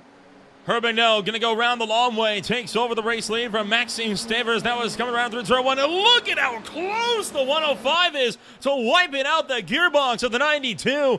Trying to fight back here into Villeneuve. It's going to get tight. They just barely hold it. Still wheel to wheel and pushing them out wide is going to be Herbigno towards the Tosa hairpin. Maxime Stavers holding on through the tight left-hander. What does it take to lead the Pro-Am race? That's what it takes to lead the Pro-Am race. Stavers inch perfect with that crossover, staying on the outside, got it done on the brakes, side by side, now still having to defend from Herbigno. And now Sorvillo, that was almost 1 second. Now there's not 2/10 between all three as they go for the lead. This is incredible stuff. And again, look at the restraint from Sorvillo to not just absolutely go full send here as he is trying to hold on for the top end of this spot. Not for lack of trying, though. I mean, these guys are absolutely gunning it. And, oh, a huge tank slapper for Herbigno coming out of, not the Alta chicane, through Grassini. So a tight fight for the lead going to be brought to a conclusion. We'll check back in on your Pro-Am top 3.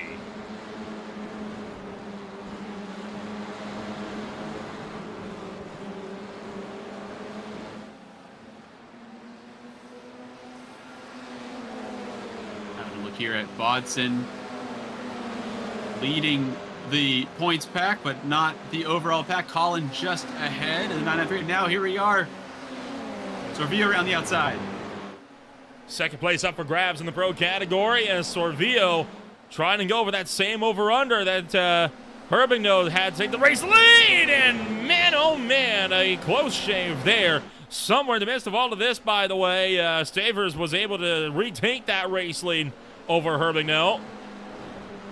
So Sorvillo will look to hold on just a little bit longer, and now getting forced off the track by Sorvillo. That's not going to feel good. First of all, the off track there is not going to be helping out. Sorvillo is again getting done on the inside of this section, now getting done on the outside. As Sorvillo gets through, and again, is moving in the braking zone. Well, not even in the braking zone, it's just not leaving the cars with on the outside. They were significantly alongside and trying to make sure that that awareness is there, that they don't cause any problems for themselves as well, right? You want to make sure that if you're touching any of these cars do not like to touch each other. End plates and and the exposed suspension as well. And we've seen a bunch of front wings and rear wings as a result of spins. They come off extremely easily, so these are not cars you can really use against your competitors. You have to get it done on the brakes, got to get it done in the wheel tracks. And as we saw with Stavers and Sorvio, on the inside, on the outside, around Herbigno, who still holds the fastest lap of the race. They've got the pace. Trying to tuck back in, and Stavers has gapped by 1.6 seconds at the front. That might be the biggest gap that we've seen so far out front. Still isn't a big one, right? I mean, one mistake and that gap reels in like just like that as Sorvio yet again thought about trying to go for the. In fact, he is going to take that spot away on Herbigno. Herbigno trying to make that run to get back around him. Will Sorvio pull a similar trick? Oh, he sure is. I mean, come on. I mean, there's got to be some respect being given here. I mean, that's the second time that Sorvio has drifted left right across the racetrack into the side pod of Herbigno. Now, Herbigno, yes, was pinching, but he's entitled to do that. Sorvio can't just drive across the racetrack like he isn't there. Yeah, Herbigno knowing exactly what he was doing. He was basically staying in the center of the track, trying to take up space. Very, very aggressive, but totally allowed. And Sorvio trying to come back across for that natural wide line. And the 92 is still there. And the assumption that the car wouldn't be there does not change the fact that it is. Now Sorvio trying to come across, block off any attempt into the chicane. Look how close they're getting. This is really the cork in the bottle here. 245 all the way down to 9th position. So 2nd to 9. Nobody's half a second. And now we have a little bit of contact in the rear. And that was Sorvio, and he's now been black flagged, and he has in fact been fenced big time. Out of the race is going to be Julian Sorvio. And how much you willing to bet? There is a story behind this one. I think I have 2 guesses. It's Herbigno in 3rd position. Fagnan Polis now up into 2nd place at the head of that train. We'll get it on board here. So this is going to be what happened to Sorvio. Coming out of the chicane. Herbigno hot on his heels. Falling in the gearbox. Do we lock a nose cone here? He got brake checked. A potential brake check. This Sorvio brake checked Herbigno, and it backfired on him. Except Herbigno also has a black flag, so you could say it kind of swung back the other way as well, but I don't know. A lot of poor sportsmanship being shown here from Sorvio with that brake check. But you can't be doing that when you got a big pack of cars behind you. Meanwhile, yeah, that definitely. Oh, it's spinning out 49. It's able to hold the brakes. Is anybody else involved in that? He was sideways out. Oh, and now going to back up. Going to do a 3-point turn and will resume at the exit of Tosa. Thibaut DeWitt. And not the way you want to have. Oh, and here we go. There's even more contact. This was at the tail of the field. That's what caused this second pack to all develop the way it was. And in the middle of that, Antoine Nicolai. This is in fact, that is actually what saw Francois Bonson lose the Pro-Am race lead. Because there's the top 3 all getting involved. Bonson was collected in that. My goodness me. So Herbigno has a black flag. He's going to have to come to the pit road for the incident limit. So this spot with Maxime Rubrook effectively means nothing now. You got Bonson still in a pretty hefty moment here with Mark Stassen and more.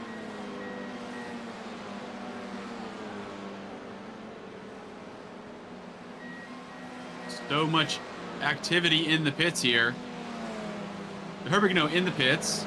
Bonson in the pits. Sinesal in the pits. Sorvio in the pit. Of course, Sorvio out of it. Penalty, and also the fact that the right side of his car was gone. Have a look here at Matthew Mollet in the 24. Just outside the top 10. Get another replay here. This is on board with Sorvio.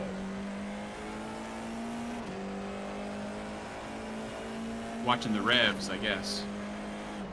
I mean, that is blatant. Yeah, it goes from 62 down to 57 right before contact. You can't do that.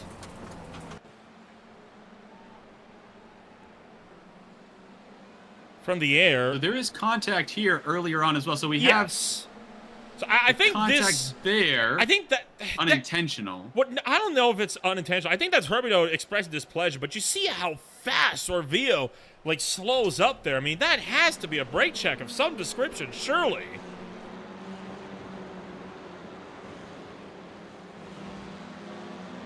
The only impressive part about that is the speed at which it seems that the potential decision was made that if I get tapped again, there may be some action that I might take towards my competitor. To be fair, those types of decisions, I mean, you don't make those when you're thinking. You make those out of like just gut feeling of, okay, I've had enough. Almost like a light switch. Exactly. Like, I've met some people, heck, I've been involved in some instances where the person doesn't even really realize they've done it until a few seconds later.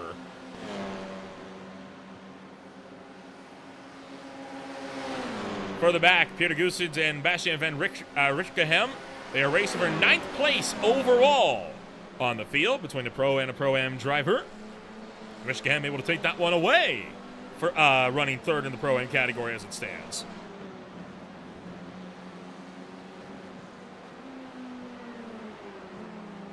Out into sunlight here is Julien Masson. Marceau Gigny in the 10. Trying to keep them company, but looks like Masson able to get away as they head up the hill. And again, this racetrack extremely tight. And as we've seen, it does not take a lot to get onto the grass, which leads onto the gravel, which leads to losing potentially tons of positions. Have Matthew Mole the sandwich right behind Goossens. All of that drama with Herbino and Sorvio has just split this pack apart, right? I mean, a good chunk of you can see the intervals between cars, right? It's about 2 seconds per car from Rubruck all the way back to around the sun. That's all from that incident that we had between Sorvio and others, and of course Herbino with the damage then getting tangled up in a multi-car crash just a little ways up the road, about half a lap later. It's all connected back to that one split-second decision. And right now, you're watching Matthew Mole. Now, the reason why he and Peter Goossens not racers, I believe these are drivers that are teammates. I am completely correct. Goossens is, in fact, just a quicker car at the moment with that 88 machine. Of course, it does not help that Matthew Mole has trying to think of a better word, a donked front front nose cone. Dented. Pointed down, kind of a dolphin-looking shape there, which we've seen from some. Oh, and a very close call there on the outside into the turn 1 chicane. Got it done. I don't even think Matthew Mole was expected to make that move. That looked completely accidental to go for a lunge like that. I think it was more Goose just braked way earlier than he was anticipating. We have seen some of those maneuvers where there's somebody in front of you, they do something unexpected, and you're forced to, go down the inside in avoidance, and it looks like a breathtaking, heroic move. And you ask him after the race, how was that decision made? And the decision was, oh my goodness, I got to do something. So that was almost an accident, which turned into a fantastic overtake around the outside. You saw that in that close-up shot of that dented front wing, or the nose cone that Matthew Mole is currently struggling with. It'll be 2 laps to go, and they come back around to the stripe. Stever's still pulling a gap. It's about 5.8 or so, a little earlier on. We'll have to remind ourselves what Maxime's car looks like, considering we haven't had to look at it for a while now. And again, it's still climbing almost to 7 seconds, potentially by the end of the race. So that kind of pace, we may see that on display. It will, of course, be necessary if things stay the way they are, that Stevers will be in 8th position. Of course, the top 8 are reversed. And now the 24 here trying to potentially break the toe of Goossens in behind.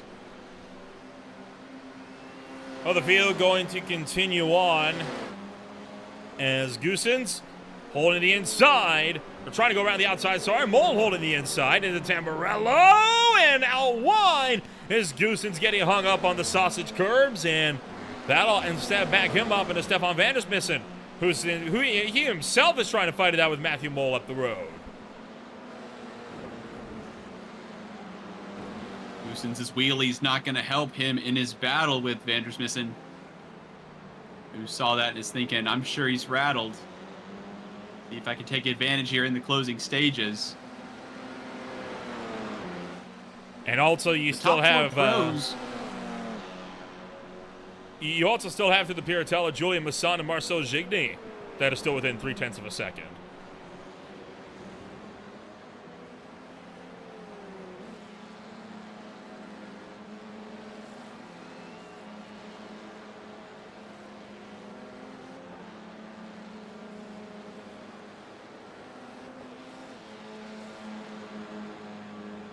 Looking for the white flag this time by Maxime Stavers. Will look to take that final lap. And with him being now 7.5 seconds clear and still climbing, in fact, just reset the fastest lap, just for good measure, I see nothing to stop the 105 from walking away with race 1. Yeah, really, really strong performance. And held it very well from the start. Also helps if you have tons of calamity behind, but just the pace. Even if Maxime Stavers was in second or third, able to close down those seconds. I mean, it's one of the largest gaps, if not the largest gap. 16th to 17th, second largest gap, or the first largest gap on the track. So really stamping their authority on this race here is Maxime Stavers. And Peter Goossens has encountered issues. He is tumbling down the order. I think he's had a connection failure. He was side by side with Vandersmissen.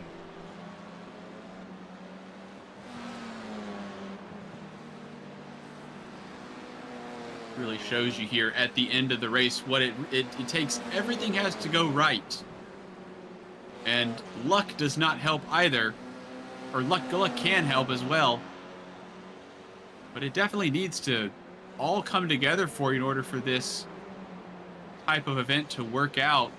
You have to have the pace, you have to have the positioning, you have to have a little bit of luck sprinkled in there.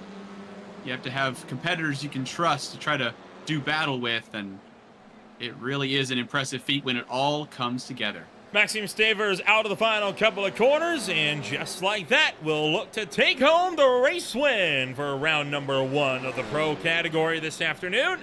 Good solid drive for him. Very quiet outside of when he took that lead away. And not too far behind them, Antoine Nicolay will also come home with a quiet win for Pro-Am.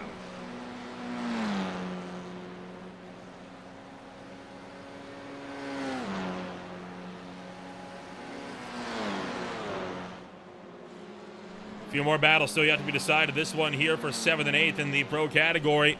Thibaut DeWitt and Christophe Herbino racing side by side, coming to the line. This one's going to be close. They're neck and neck right at the buzzer. It's the 49 of DeWitt continuing to hold on. I think DeWitt might have been helped out by the fact that his competitor had a potato chip for a front wing there.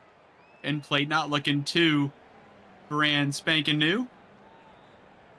Well, all of this will... really close call nonetheless.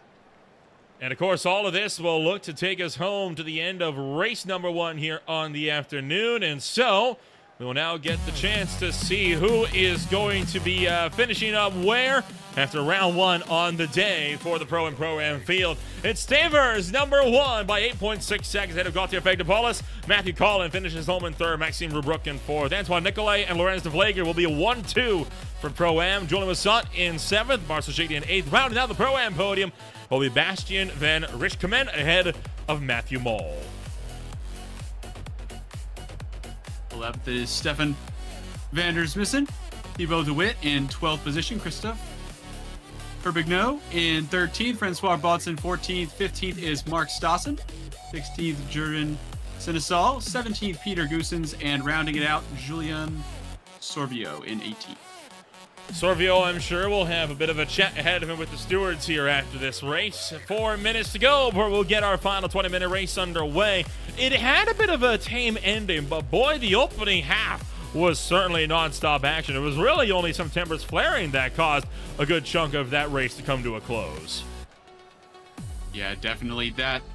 That first initial battle, I say initial battle, like 10 or so of them were fantastic to watch. The amount of precision, the amount of trust in the drivers, and it seemed to just boil over as each corner they were getting into each other a little bit more. It got a little bit more dicey, and we saw the result of that. So it really started off really good, boiled over a little bit, and by the end we had some decent gaps, but I'm expecting more of the same coming up.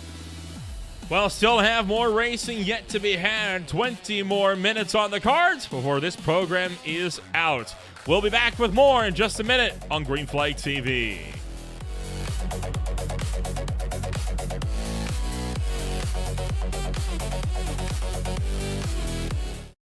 Racing isn't easy, but experiencing it is. iRacing puts you in the driver's seat with the industry's leading sim racing game. Drive on laser scan replicas of the greatest racing circuits from around the world. Go head-to-head against other drivers chosen by skill-based matchmaking to ensure competitive racing at every level. Compete across all your favorite series. In officially licensed cars, engineered to deliver the most accurate driving experience possible.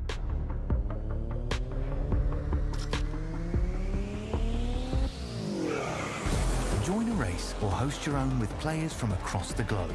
Race against the computer or in a league with friends. Feel the thrill behind the wheel. Visit iRacing.com.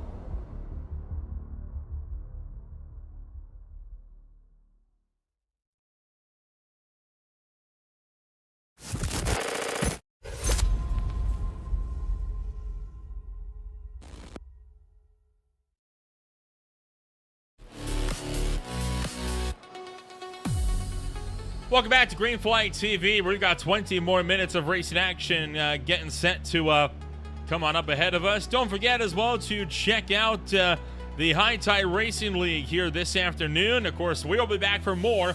We'll be racing at the Circuit des Francorchamps 2 weeks from now.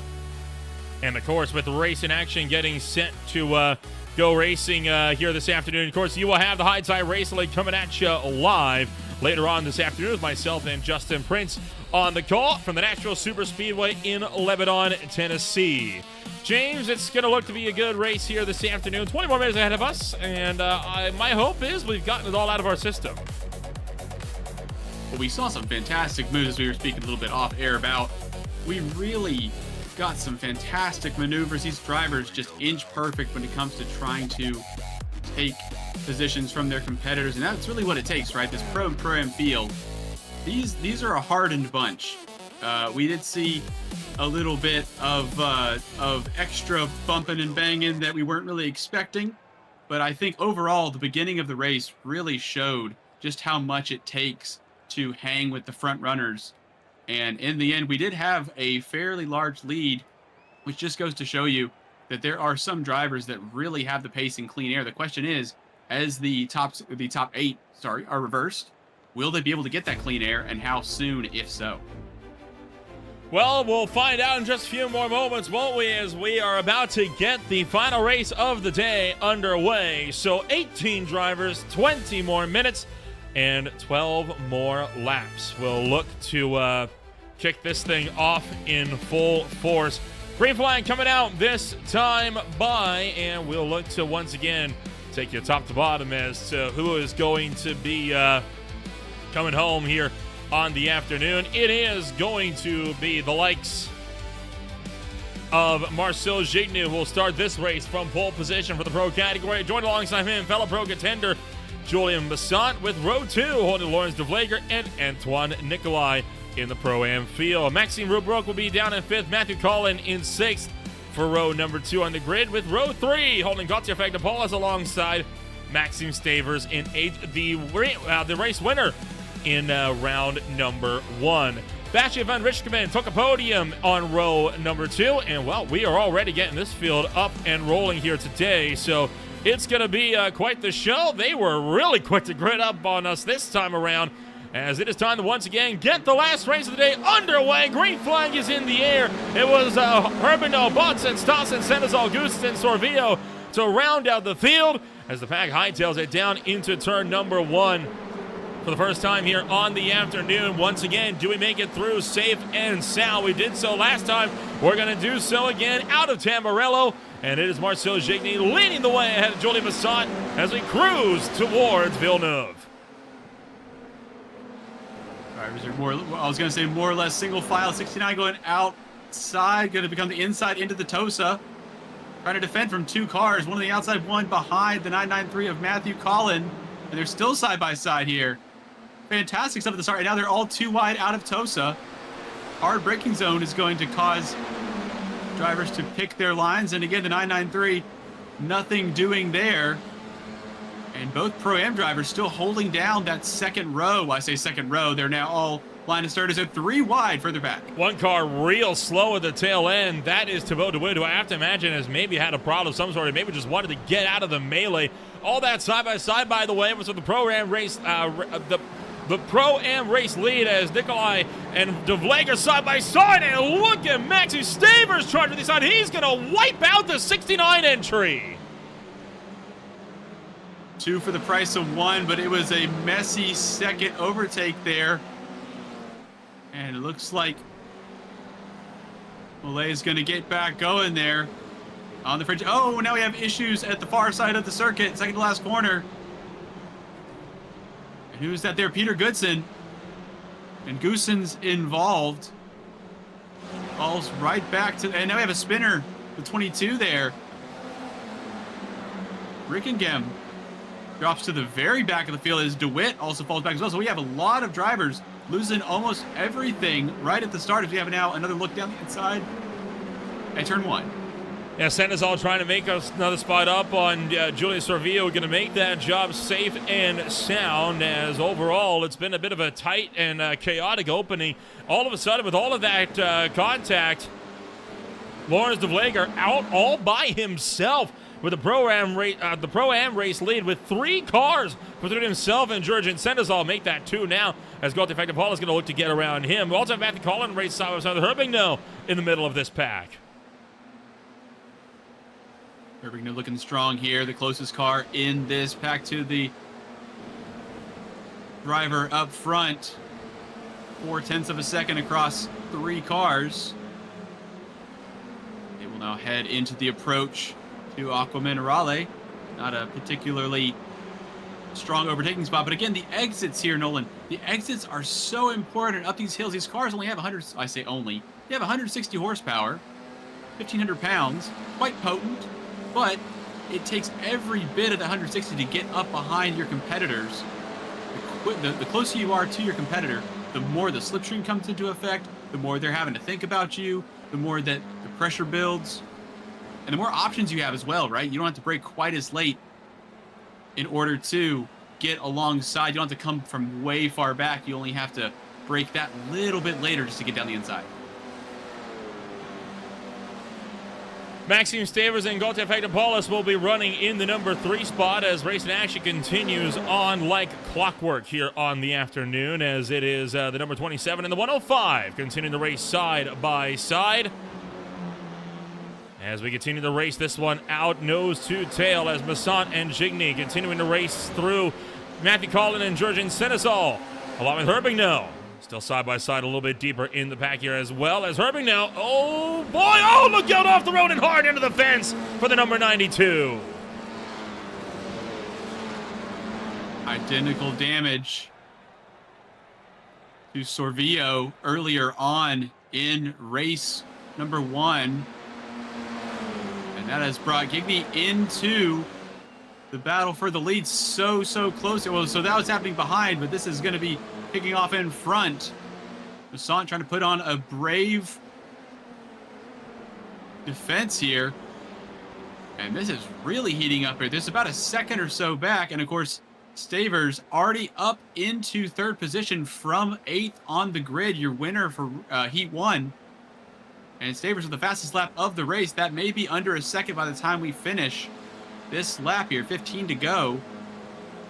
And this is all getting tight. So it's about less than 2 seconds for the lead of the race with 4 pro drivers at the front. And again, they're almost pushing each other as they head into the final corner.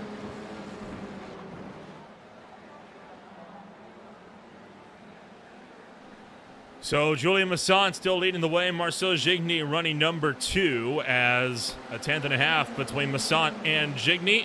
64 and the 10 continuing to run nose to tail. The number 10 looking to fight this one out. Gauthier Fagner-Paul is putting down new fastest lap of the race from the number 4 spot in the grid. And for the lead, Gigny down the inside of Tamburello takes that one away.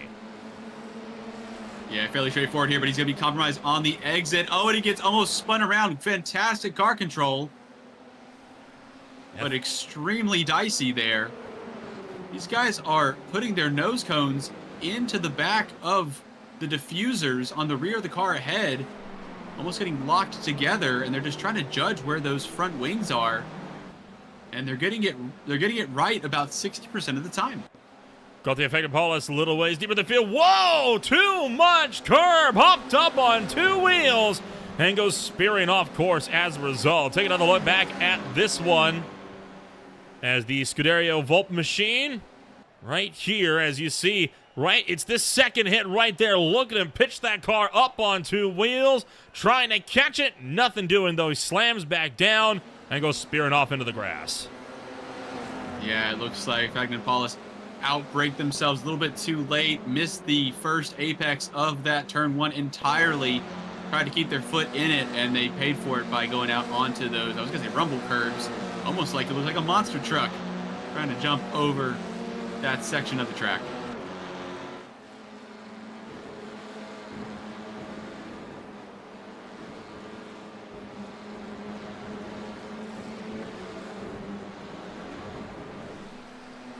So Marcel Gigny and Julian Masson continue the race second and third on the field. 13 minutes to go on the field as there's another look as Julian Masson trying to go around the long way, headed down into turn number 1.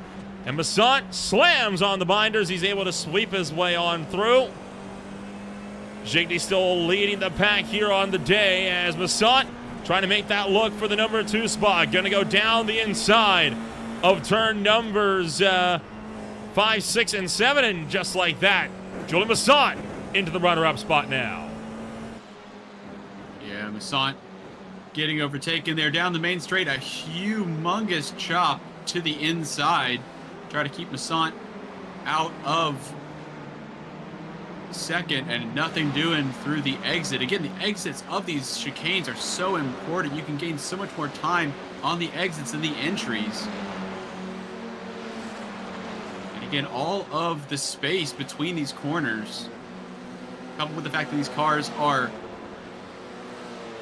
effectively, again, only 160 horsepower, it's so important to get a clean exit. You lose time if you really bomb the entry, and you have to pay for it all the way down, for example, up over this hill and into the hard braking zone. You want to make sure that you are there. Otherwise, you might have somebody on your inside.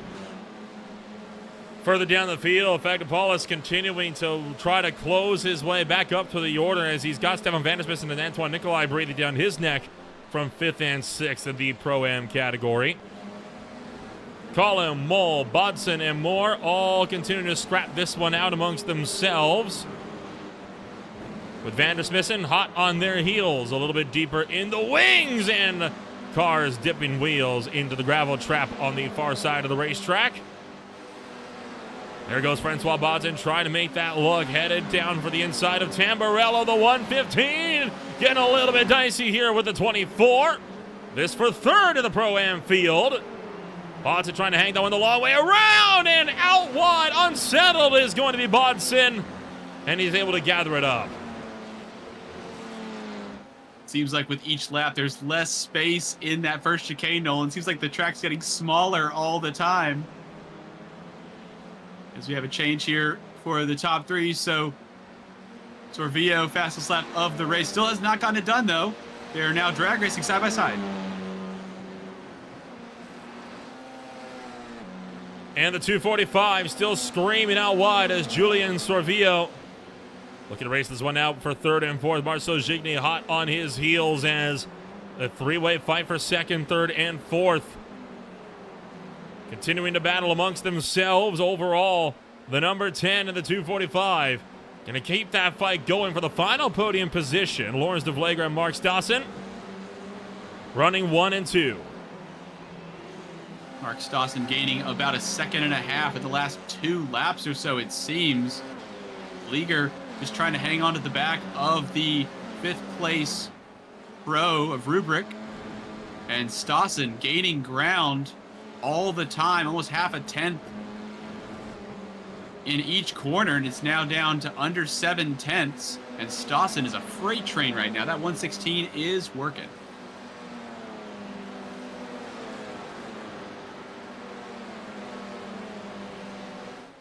Julian Masson and Julian Sorvillo still running 2nd and 3rd here, as well as the 64 entry. Trying to hold on around the long way. Overall, the field has been doing a good job on keeping this fight nice and settled between the two of them. And I reckon this field is going to be, I think, quite the drive for a big chunk of this field. I don't see any way that this fight's going to go down any easier, as there's the log down the inside. Sorvillo into number 2 at Tosa. Having to go out wide there on the exit, no problem. Getting good and early on the gas. And we'll try to drop Masson. That's not happening at all. Out of Tosa. Looks like he'll try to make ground on the leader. Still time in this 8.5 minutes or so. They skid it into the entry for Aqua Minerale. And against Sorvillo, fastest lap of the race. Running extremely strongly last heat. And it really could have been a lot better for their chances in the championship. Issues later on in Heat 1. No issues so far in Heat 2. And they're going to see if they can make any kind of impression on Stavers, who is still extremely strong out front.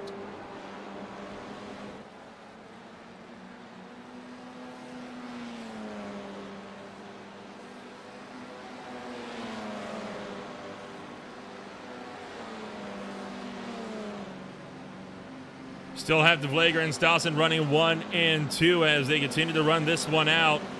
Pro-Am category hot on their heels as DeVlager and Stossen still running this one out as the field racing for the Pro-Am category. A huge look for the inside for the 116. Going to pull that one up and underneath them, able to make the move for the Pro-Am race lead. So Mark Stossen looking to work his way on through. Also have Francois Bodson and Matthew Mole side by side. A little bit deeper in the field. Getting a little bit checked up. Mole's going to lose 2. Bodson's been working on that one for a long time, able to clear them by 0.5 second. Mole now drops to the back of this group. And we see drivers. The lines here, Nolan, are interesting. It's pretty incredible how, as we have somebody blinking there at the exit of Tosa. It's pretty impressive, the difference in line. Some drivers using all of the curbing and then some. Some drivers trying to be a little more conservative, potentially for trying to be consistent, right? Consistency is so important when it comes to these laps, right? Making a mistake, you're out in the lead, 3.8 seconds out in the lead, for example. Making a mistake or something could get you into real trouble that you may not be able to gather up later in the race, especially if you're running out of laps here.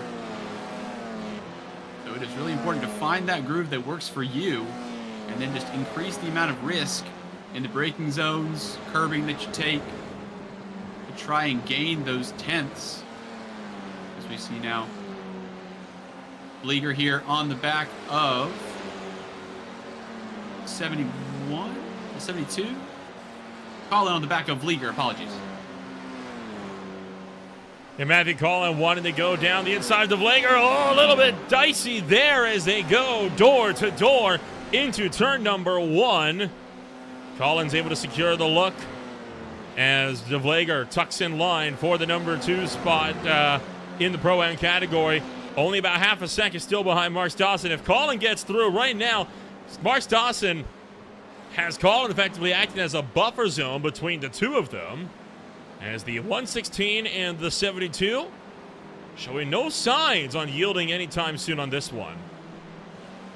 I think that potentially Colin could help Vlieger in the battle for the Pro-Am category lead. If Colin's able to make a move, that would most likely put Stossen offline.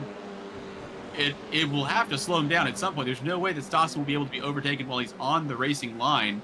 So Colin's going to have to use that pace, get around, try and chase down the next pro car if they can. If the 993 has the pace, which it looks like they do.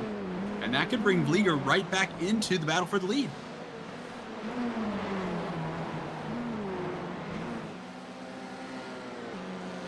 Trying to bring it back into it at the very least, as Stossen, Colin, and De Vlieger still running 1, 2, and 3. Hot on their heels as the 116, the 993, and the 72. Well, they'll continue to race this one out amongst themselves. Overall racing action has proven to be a stellar bout of action here on the afternoon. 4 minutes to go. And an estimated 3 laps in this one. We saw Fagnan Polis, the 4th driver in this train behind Mark Stossen, who might be overtaken right now.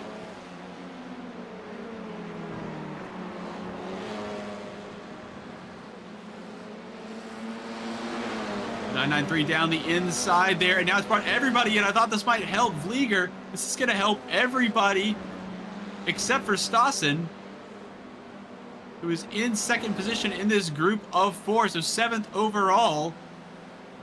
And now around the outside there, Stossen trying to get it back, and down the inside looks like Fagnan Polis is maybe going to get this done on Stossen. Drag race up to the hill here, and we're going to ride on board with Fagnan Polis. Having a look down the inside. These cards are getting shuffled. This is getting seriously intense. Any kind of move into Aqua Minerale, did a fake for it, and nothing doing. Again, the exits are so important. Let's see what kind of exit we get here. Colin, not the best exit. Dawson kind of stuck in between the meat and the sandwich, and we have a car right behind us as well. It's turning into a dogfight here. Almost 5 cars together with only 2.5 to go. No kidding. This is going to be an incredibly intense fight as we get set to run this one out, with the Pro-Am field still looking tight between themselves. The Pro category has mostly had all of its fights dip out, and really don't think keeping the Pro-Am drivers and ripping each other to shreds has got the effect of Paul as being the buffer in the midst of this pack. Although I'm sure at this point that 27 entry is going to be wanting to get around this field as well. You also have Matthew Collin being a bit of a thorn in Stossen's side as well. Stossen's going to try to make the move, and that would put Collin in direct line of fire of Factor Paulus in the number 27 entry, looking for 3 wide into Tamburello. Not going to happen. The 116 continuing to hold on for the time being, and he's going to go around from the rear. So off the road goes Mark Stossen, out of the Pro-Am lead. De Vlieger and Bonson now race it out for number 1. Leading this pack early on, and now not even in your picture. I cannot believe what I've seen here. We have another driver off as well. Colin Fagnan Paulus now down the inside, getting that one done up into 6th position. So the 2 pros have found each other. Vlieger and Bodson are together as well. And now they kind of paired up here, 2 pros and 2 Pro-Ams, and they are moving all over the place in these braking zones, trying to keep each other at bay. Colin now looking down the inside at the entry to Tamburello, into Aqua Minerale. And this is getting wild here, Nolan. This is really a nail biter.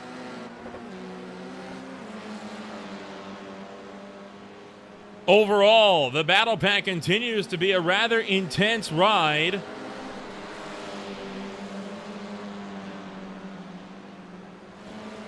Terrible exit for Vlieger here out of that final chicane.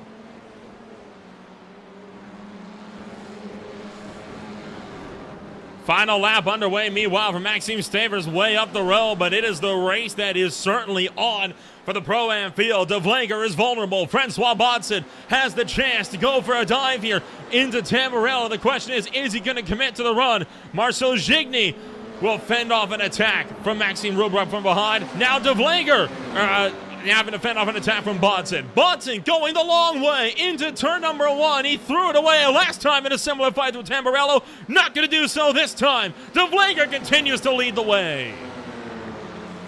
He's got the exit. He's tucked in behind. He's not going to have a move into this really short braking zone. Almost a lift, really. But this right here, trying to get a really good exit into the Tosa braking zone. He's looking for the move here. Not going to get it done. And it'll compromise his exit as well. And looks like Vlieger, well, I was going to say might have gotten away with it, but they're still right there. There's a quarter of a second in it. This is getting really tight. Still tight between the duo. Colin and in fact, Paulus also side by side as they make their way to Ackerman Rally. This is going to get a little bit dicey here. You can't really go side by side through here for too long, but they're going to make it stick. Headed into the Gracini chicane as well, up at the top end of the field. The number 10 racing it out with Maxime Rubruck. And with all of this, less than half a lap to go in the battle for the Pro-Am lead. Maxime Stavers, meanwhile, headed into Ravazza for the final time. And he is going to look to go and take a double podium, third in the opening race of the day, and he'll take the win for round number 2 as well. Great stuff for Maxime Stavers. From behind, the battle's still on all the way up and down throughout the field. Maxime Rubruck trying to run down Gigny. Not going to be able to get the run that he needs coming to the start-finish line. Here comes the battle for the Pro-Am lead here, James. Right on the line. He's stuck to the wheel tracks. I don't think he's going to get it done. It is going to be Vlieger. Lawrence de Vlieger in the 72, taking the Pro-Am win. Great stuff there for the battle for the Pro-Am lead. Nice and clean all the way to the end, and that was a fight that would be memorable. I'm sure there's going to be a lot of smiles on faces. That is exactly why these guys do it. That is why we are out here to race, to have those kinds of battles, see what you're made of. Couple laps to go. And my goodness me, what a heart-pounding finish that was. Very entertaining to watch. Fantastic racing all throughout here on this one as we are going to gear up for the final results here on the day. All of this will look to come home on what was a fantastic afternoon. Let's take a rundown of your official post-race results from race number 2. Stavers wins the pro category here today. He'll be joined by Julian Sorvillo on the podium, Julian Basant third, Marcelo Gigny in fourth, Maxime Rubruck in fifth, Galton Paulus in sixth, Matthew Collins seventh, 8th, 9th, and 10th. It's the Pro-Am podium of Lawrence de Vlieger, Francois Bodson, and Antoine Nicolay. Further down, 11th place, Stefan Vandermissen, Peter Goosen in 12th position, Jurgen Seneschal, Mark Stassen, 13th, 14th. 15th is going to be Matthew Mole, Bastian van Rickengem in 16th, Christophe Herbigno in 17th, and rounding out the field, Thibaut Dewitt. Overall, the pack has proven to be a stellar run here on the afternoon, and we're going to get the chance now to give a chat here with hopefully a couple of the drivers that have been raced with us over the course of the day. We'll look to at least get a chit-chat in here with Maxime Stavers coming home number 1 here today in the pro category to close out the night. And Maxime, what a journey it was for you, and I'm sure you could not be more happy with how things have panned out today. A lot of points on the boards. Talk us through your afternoon. Well, I think I got a bit lucky at the start of race 2, passing to P1.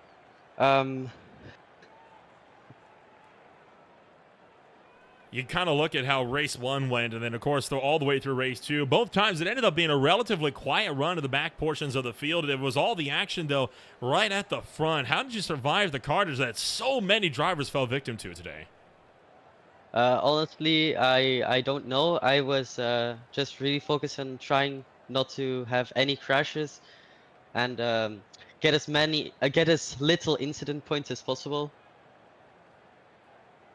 Well, we look forward 2 weeks from now. We'll be swinging back to home soil. We'll be racing at the Circuit de Spa-Francorchamps, one of the most iconic tracks in the motorsports world. What's going to be the game plan when we swing back to home soil? I think it's going to be really important to have some slipstreaming qualifying and to have a good top speed for the race so no one just flies past you on the straights. Well, we will wish you the best of luck when we go racing yet again. It's been a pleasure once again to see you up front. And, hey, a lot of points on the boards, and we'll see if it'll what this will result for you in the championship. We'll see you in 2 weeks. Thank you.